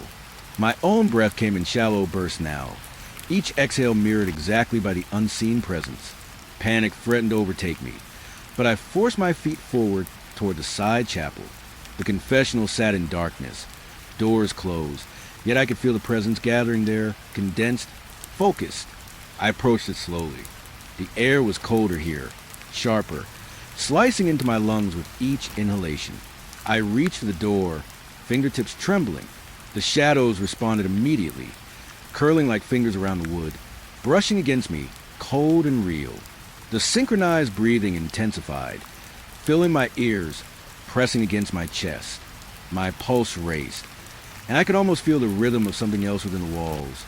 Something patient and aware. I recoiled, stumbling back from the confessional. My flashlight wavered, beam shaking as I tried to steady my hands. The shadows retreated slightly, but only just enough to keep me tense, aware that they were watching, waiting for the moment I faltered again. The synchronized breathing continued, now louder, almost a whisper in my mind. It was close, too close, and I realized with chill that it wasn't just mimicking me. It was learning me, timing itself, adjusting to my pace, my rhythm, my fear.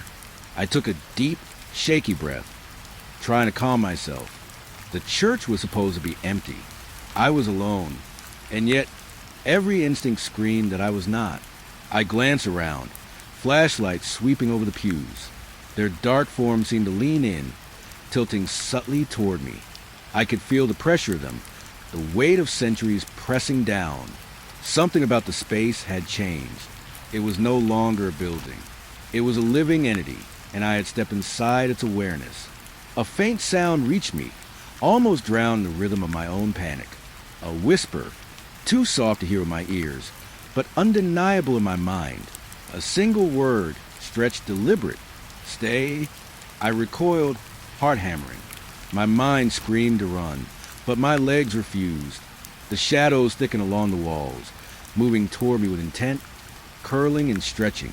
The air vibrated with the rhythm of the breathing, matching mine perfectly, and I felt my control slipping. I was aware of every pulse, every thrum of my heartbeat, every shallow gasp. The presence mirrored it all, internalized it, and in doing so, it claimed a part of me. I stumbled backward, feeling the pews close in, the shadows pressing from every side. My flashlight beam caught shapes forming briefly in the darkness, elongated limbs, twisting figures, faces obscured, watching aware. Every time I looked, they seemed closer, the shapes impossible to reconcile with the world I knew. The synchronized breathing shifted. It grew faster as I panicked, rising in pitch, threading into my mind. I could feel it pressing into my thoughts, feeding off my fear, shaping the space around me. The church was alive with it, and I was the sole subject, trapped within its awareness. I turned, deciding to leave, and the moment I moved toward the exit, the shadows recoiled slightly, like snakes withdrawing, only to gather immediately behind me. The synchronized breathing followed, relentless. Each step toward the door felt like moving through thick water, waited, resisted. I felt the presence in every fiber of my being, not just watching, but anticipating, interacting, alive in a way I couldn't rationalize. The door loomed ahead, the faint night light beyond visible through the cracks. I ran, stumbling over uneven tiles, heart racing, breath ragged. The shadows reached for me, curling and stretching, brushing my back, tugging at my mind. The synchronized breathing escalated, threading through my panic, almost whispering commands I could not comprehend. I flung the door open and spilled into the night. The cold air hit me, sharp and clean, but it did nothing to release the weight pressing on my chest. The presence lingered, patient, waiting. Even as I ran down the steps, my flashlight swinging, I knew it would follow, not physically, but mentally, threading itself into my awareness, teaching me fear, feeding off it. Later, sitting in my car, hands trembling, I tried to calm myself. I listened, at first, only my own breathing. But then, I could hear it faintly, soft, almost imperceptible, in sync with my own. The echo of shadows, the rhythm of awareness, the church alive in my mind. Every inhale, every exhale, perfectly mirrored. I had thought leaving the church would mean escape, but it had embedded itself in me, not in a tangible way, not visible to anyone else, but it was there, threading into my perception, following the cadence of my life, present in every silence, every shadow outside, every flicker of light, every whisper in the wind carried it. I knew then, with a clarity that terrified me, that I would never be alone again. The church, its shadows, its awareness, they had claimed a part of me, and until I returned, or perhaps forever, the synchronized breathing would continue. It would echo mine, not just in rhythm, but in mind, in fear, in presence. I was no longer merely observer. I was participant, and the shadows would wait, patient, watching, learning. I shouldn't have returned. I knew it from the moment I opened the church door, that gnawing awareness that something in that place had taken note of me, followed me out, threaded itself into my mind. Yet here I was, standing in the same cold, dark nave, flashlight shaking slightly in my hand, every instinct screaming at me to leave. I told myself I was coming back for clarity, for understanding, but the truth was far uglier. Curiosity mixed with fear, a dangerous cocktail I couldn't resist.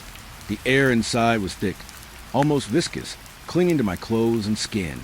I could see my breath, pale clouds and weak light, but the warmth from them did nothing to combat the chill creeping along my spine.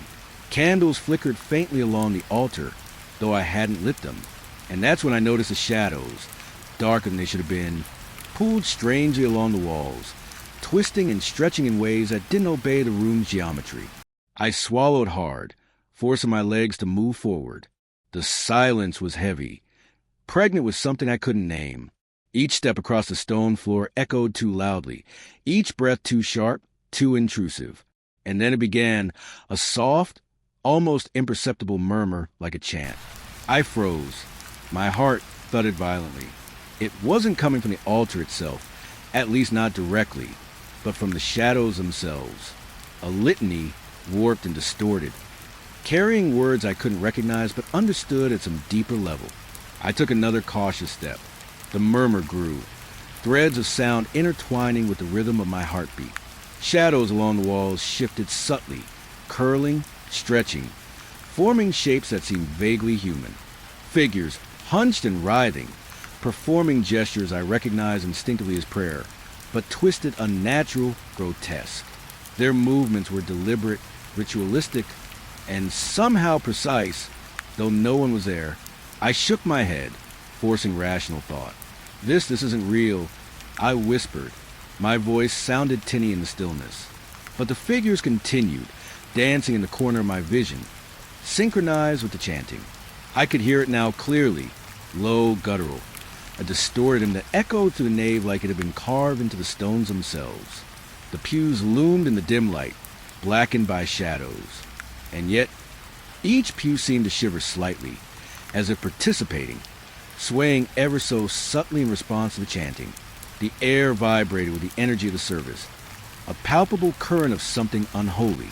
My skin prickled, hair standing on end. I wanted to flee, but my legs refused. My body betrayed me, rooted in place, heart hammering, breath coming in shallow bursts. I forced my flashlight upward toward the altar, and there they were, shapes that shouldn't exist. Figures composed of shadows alone, humanoid but wrong. They knelt, bowed, and gestured with such exactness it was almost elegant, almost sacred. Except it wasn't sacred. I felt the weight of their devotion pressing against me, perverse and malevolent.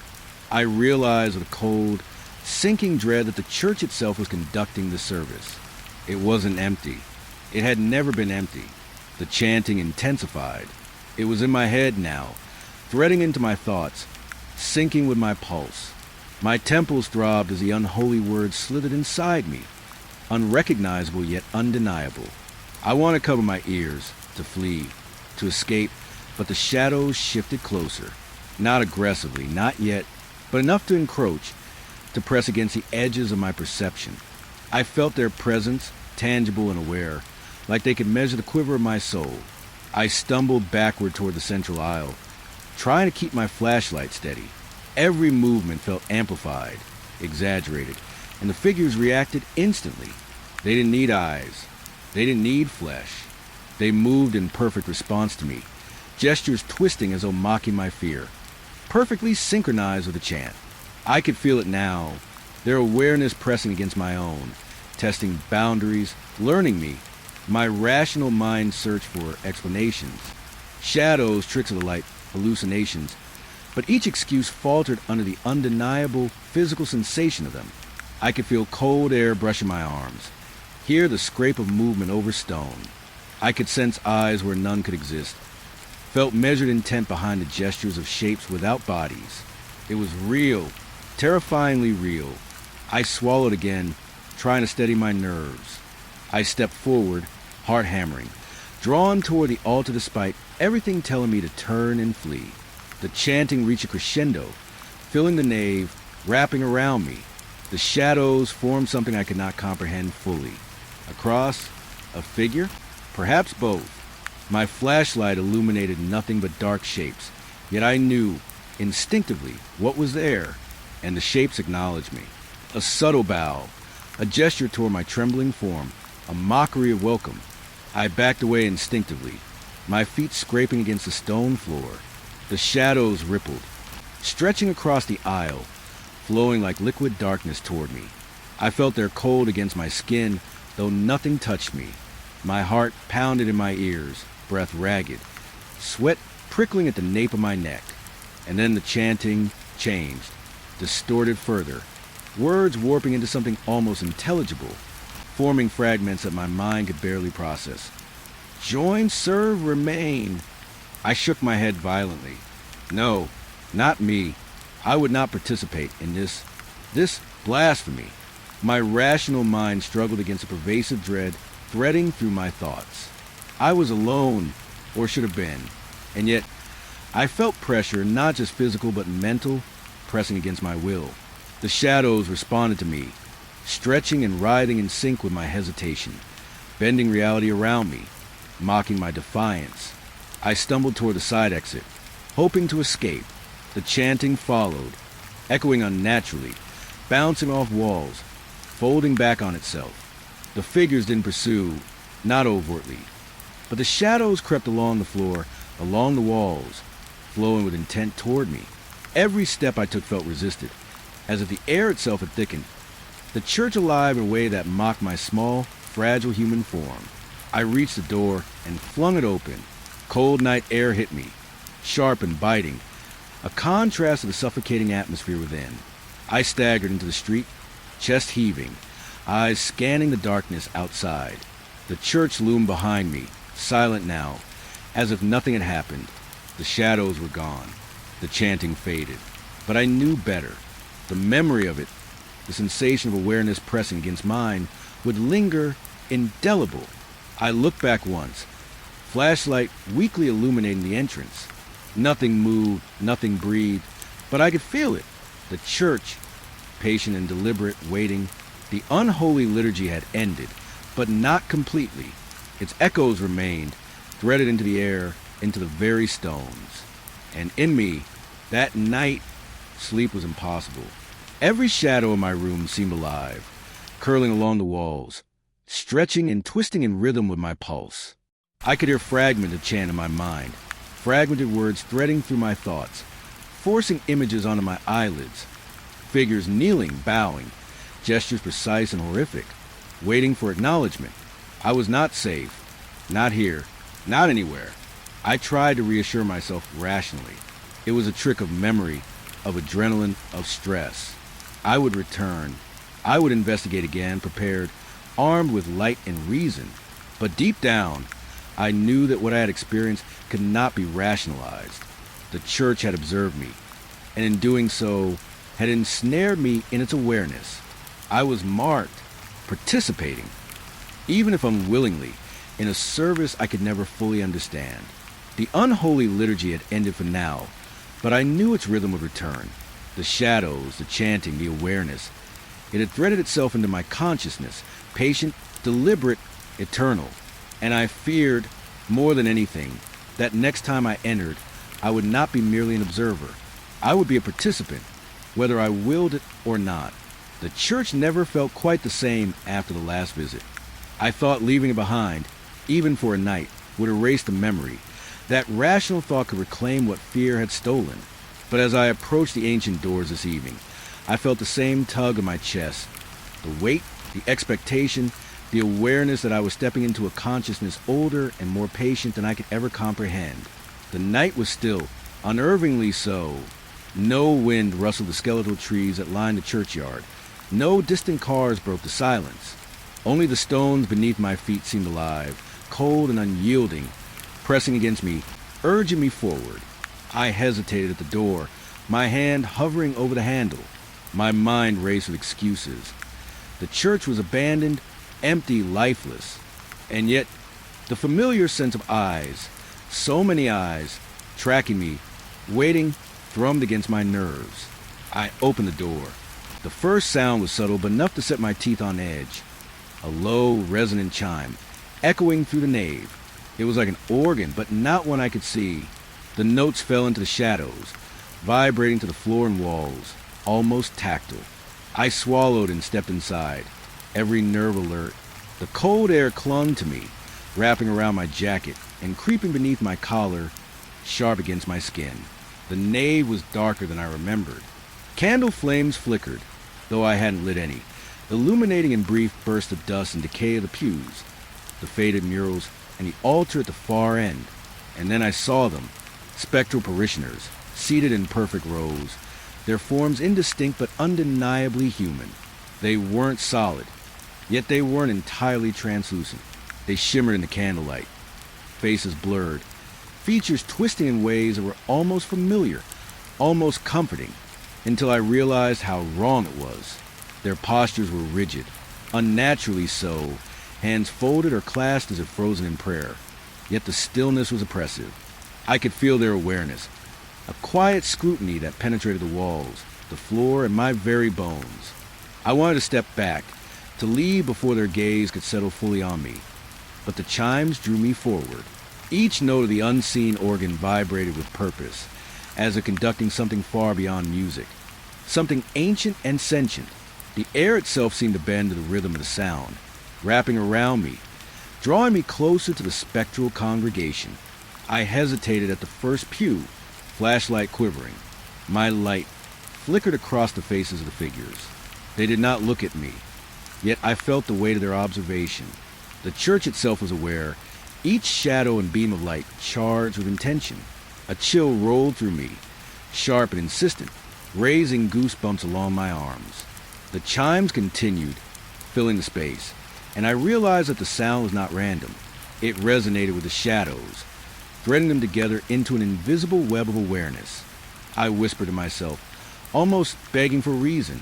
This isn't real. This isn't real. But my voice sounded foreign, small, swallowed by the cavernous silence. And then came the movement. Subtle, slow.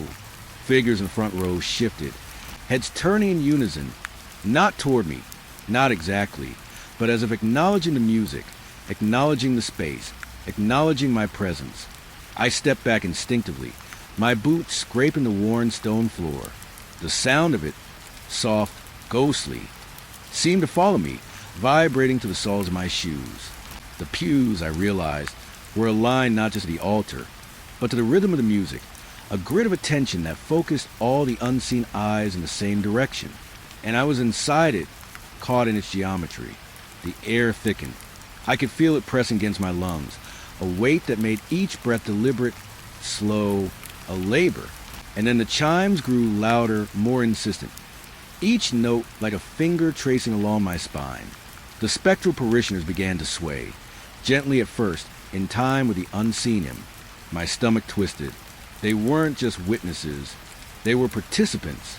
The church was alive, conducting, shaping, and I was an intruder in its sacred performance. I stepped closer to the altar, drawn by both fear and an impossible fascination. The organ notes were deeper now, vibrating with a resonance that seemed to enter my chest, making my ribs ache. I could feel the walls shivering subtly, the shadows pooling and stretching along the edges of my vision. And then I saw a movement in the congregation. Figures in the back rows began to rise, their forms more defined, more human-like, yet still glimmering in ethereal light. I wanted to look away, to flee, but my eyes were fixed. The chimes compelled me, threading into my thoughts, connecting with something deep inside. The spectral parishioners raised their hands slowly, rhythmically, as though performing a liturgy I could not comprehend. My mind scrambled to rationalize, but no explanation sufficed. This was a service, but one utterly alien, unholy, yet imbued with the solemnity of devotion. A whisper reached my ears, or perhaps my mind. I couldn't distinguish the source. Join, serve, witness. It was a command and a promise, a lure and a threat. My legs quivered beneath me. I felt the pull, the invisible tug toward the altar, toward the organ, toward the congregation itself. My pulse thundered. Fear clawed at me, yet I could not move fast enough to resist. The chimes grew louder still. Shadows pooled along the walls and floor, curling toward me, twisting as though the building itself wished to draw me into the ritual. The spectral figures were no longer content to remain in their pews. They turned, all of them, aligning in a slow, deliberate wave of awareness. I felt their attention pierce me, measuring my heart, calculating my fear. Every heartbeat echoed in the space, matched by the vibration of the unseen organ. I stepped back, tripping over the uneven floor. My flashlight swung wildly, illuminating glimpses of the congregation, faces shifting subtly, expressions twisting from benign to something grotesque and mournful. I heard faint murmurs under the chimes, not words I could understand, just tonalities that pressed into my skull, embedding themselves in my thoughts. My vision blurred with panic. But I forced my gaze back toward the altar. The chimes changed now, slower, more deliberate. The congregation swayed in unison, bending slightly forward as if bowing to an invisible priest. The air seemed to pulse with the rhythm, each inhalation and exhalation of mine mirrored by the unseen congregation. I realized with a sinking dread that I was part of the service whether I wished it or not. My body, my breath, my pulse, threads in a tapestry I could neither see nor escape. I stumbled closer to the altar, compelled despite every instinct screaming otherwise. The spectral parishioners' forms elongated subtly as I approached, shifting to accommodate my presence. My flashlight illuminated faint outlines of faces, eyes that glimmered though they were not solid, mouths that opened and closed in time with the chimes, chanting in silence. I tried to step back, but my feet felt rooted. The shadows reached out, not aggressively, but insistently, brushing along my legs, curling around my torso. The chime's vibration resonated through me, threading into my nervous system, urging me forward. I could feel my mind stretching, being measured against a rhythm, tested against the attention of these impossible forms. And then I heard a single note, sustained and pure, cutting through the organ's chimes like a blade.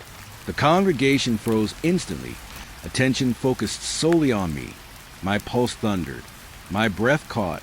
I felt as though all the air had been sucked from the room, leaving only the organ, the shadows, and me. The note lingered, vibrating through the stone floor, through my bones, through my mind. I dropped to my knees instinctively, chest heaving. My eyes darted across the pews. The spectral parishioners knelt too, perfectly synchronized, hands clasped, heads bowed, bodies shimmering in time with the fading note. The air trembled with expectation, waiting for me to join fully, to surrender to the rhythm, to acknowledge the service I had intruded upon. I could not. I refused. I shook my head violently, forcing myself to stand to regain control, but the shadows responded instantly, shifting, curling, moving as if mocking my defiance. The chimes continued softly, insistent, threading into my thoughts, pressing against the edges of my mind. I stumbled backward toward the exit, flashlight swinging. The figures did not chase, yet their attention followed, palpable and oppressive. Every note of the unseen organ vibrated in my chest. Every pulse of the shadows synchronized with my panicked heartbeat. I reached the door and flung it open, spilling into the night. Outside, the air was cold, crisp, unyielding. The church stood silent, inert. The chimes were gone. The congregation vanished. Yet I knew they had not left, not entirely. The rhythm, the awareness, the attention of those impossible forms lingered, threaded invisibly into the night, into my senses, into my mind. I ran, stumbling over the stone steps, chest heaving, mind screaming. Even as I reached the car and locked the doors, I could hear the faintest echo of the chimes, faint but insistent, threading through my thoughts.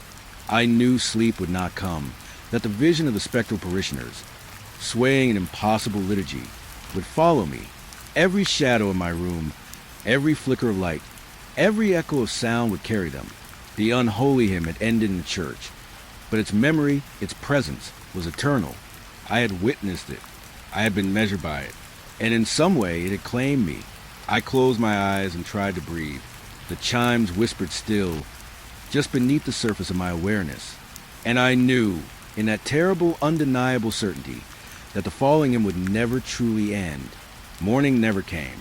At least, not the kind of morning I had known. I survived the night. Yes, in the sense that my body remained intact. My legs still carried me. My lungs still drew air. But something vital had been stripped from me. Something I had not realized I relied on until it was gone. I had stepped out of the church's embrace, stumbled into the cold, gray streets, and yet the church did not release me. Its presence followed. It wrapped itself around my consciousness, an invisible chain tightening with every thought, every heartbeat. I remember walking home, shoes wet from dew on the grass, hands trembling so badly I could barely hold the flashlight I had carried out. I tried to rationalize what I had seen. Spectral parishioners, the organ chimes, shadows that move of their own volition, but reason faltered. Each explanation twisted on itself, collapsing under the undeniable weight of my experience. The church had observed me, measured me, and in that observation, something had shifted. I was no longer wholly human in the way I had been before. Sleep was impossible. Every attempt to close my eyes ended in visions. The pews, empty in memory, filled with figures that shimmered and swayed, moving in perfect liturgical rhythm. The chimes replayed, soft at first, then louder, penetrated my ears even when the world around me was silent. My apartment became a nave. The walls breathed with shadows, stretching and curling, waiting for acknowledgement. I could not escape. I tried to leave the city, to put distance between myself and the church. But every road, every alley, every turn led back in my mind to its doors, its cold stones, the eyes of an invisible congregation. It was as if the building had reached inside me, threading itself through my perception, whispering, reminding, marking. Even in daylight, I felt its influence. Shadows moved differently in its memory. Sunlight carried an unnatural chill. I was never truly alone. The trauma became permanent. I walked through streets packed with people and felt their eyes on me, felt their judgment, their silent observation. I would turn and find only the ordinary faces of strangers, But the feeling persisted.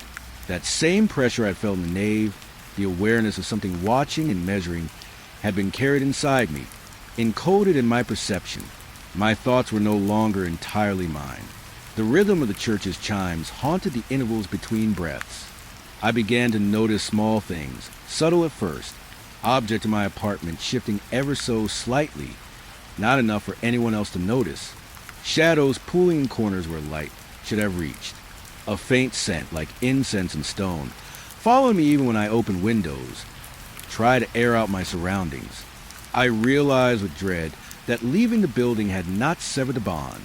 The church's presence was not limited by walls or doors. It threaded itself into my very being. At night, it was worse. Darkness became a mirror of the nave. Candle flames seemed to flicker in rhythm with the chimes I could hear only in my mind. Shadows extended and recoiled in perfect cadence.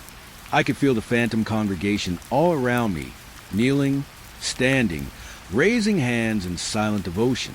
I tried to resist, tried to close my eyes, but the images would not be denied. Every attempt to sleep became an exercise in survival against the unholy liturgy replaying endlessly. I went to therapy, tried medication, attempted every rational intervention I could think of. Doctors nodded politely, asked questions I could not fully answer. Nightmares, I would say, anxiety, words that seemed absurd in the face of reality. How could I explain spectral parishioners, the chimes resonating through my chest, the sense of a building's awareness pressing against my mind? They would prescribe pills, offer counseling, and I would leave, holding my tongue, terrified of being judged insane while knowing I was, in some ways, still tethered to that nave, still measured and observed. The world itself had shifted. The air carried an undertone of vibration I could feel, but not see. Doors and windows hummed faintly with resonance, a rhythm that echoed the chimes. Rain sounded like the patter of tiny steps, a congregation walking silently through my home. I walked the streets with my coat pulled tight, ears straining for the slightest anomaly, eyes darting the shadows that had never before held significance. My senses had been rewired, tuned to perceive a presence no one else could see. Even when surrounded by friends, I felt the church. Its awareness hovered just beyond perception, testing boundaries, threading into conversations, filling pauses with a weight that was impossible to articulate. I could not escape it by turning away, by moving, by ignoring. The memory had become permanent. The building's consciousness, an inescapable companion. I tried to document it. Notes, audio recordings, sketches of the spectral forms I had seen. But every attempt felt futile. Words could not capture the rhythm, the pressure, the subtle pull of something older than memory. Even describing it aloud, I felt the presence tighten, as if aware of my attempts to define it. The church itself seemed to respond, a living, patient entity that could sense when I tried to reduce its vast, incomprehensible nature to mere words. I began to avoid mirrors. Reflections became deceptive, showing shadows where none should be, figures behind me that vanished when I turned. Glass surfaces caught the faint shimmer of parishioners kneeling, hands clasped, bodies swaying in silent harmony. I could not trust my own eyes. I could not trust the world. The church had altered the lens through which I perceived reality, and that lens was permanent. I thought about returning, at first. Perhaps if I faced it again, if I confronted the nave and the shadows, I could reclaim some portion of myself. But the memory of the last visit, of being measured, of feeling the congregation's awareness press against my very thoughts, paralyzed me. I realized a return would not be bravery. It would be surrender. I had survived the church's interior physically, but my mind, my autonomy, had already been claimed. The night stretched endlessly. Sleep was no refuge. The hours between dusk and dawn became a nightmare I could not escape. The falling hymn, the unseen organ, the swaying, spectral congregation, all replayed, overlapping, threading themselves into the edges of reality. My alarm clock ticked in time with the chimes. My own heartbeat merged with the rhythm of the shadows. Dawn came in name only. Light did not release me. The church's presence had crossed beyond the threshold of night, embedding itself permanently within me. I became wary of silence. Every pause, every quiet moment, carried with it the echo of ritual. Even mundane sounds, running water, the hum of electricity, the creak of a floorboard, triggered memories of nave, of the pews, of the shadows kneeling and bowing, watching and measuring. My perception had been irrevocably altered. I did not need to enter the church to feel it. The church was inside me now. I realized with a dawning horror that I had been changed, not merely haunted, not merely traumatized, but permanently altered. The rhythm of the organ, the sway of the congregation, the weight of observation, all of it had been encoded into my awareness. I could not think without it threading through my thoughts. I could not act without feeling measured. Even my memories of life before the church had been tainted, distorted, threaded with subtle, almost imperceptible cadence of worship and shadows. I tried to speak to others, to articulate the experience, but language failed me. Words were insufficient. Incapable of carrying the sense of presence, of awareness, of patient, deliberate observation that the church had embedded in me.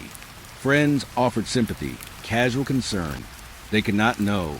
They could not feel. The church had made sure of that. I was alone with it, forever tethered to its consciousness, a participant in a service I had never chosen. I live now in perpetual anticipation. Every evening brings a subtle thrill of dread, the almost musical vibration in the air that reminds me of the organ. Every shadow becomes a figure, every echo a hymn. The world outside the church is familiar yet altered, overlaid with a sense of ceremony that I cannot escape. And yet I must go on, perform the mundane tasks of daily life, all the while aware that I am not alone, that something watches, waits, measures, and reminds me what occurred in the darkened nave. Dawn never came. Not truly. The light arrives, yes, but it is filtered, shadowed by memory, altered by the experience that refuses to end. The church lives in me, patient, deliberate, eternal. Its presence follows me, threading through streets and rooms, whispering in silence, lingering behind my eyelids. I am no longer merely human in the way I once was. I am a vessel, a witness, a participant in an unending liturgy I cannot leave. And I fear, with the certainty of someone who has already felt the weight of it, that it will not release me, not ever.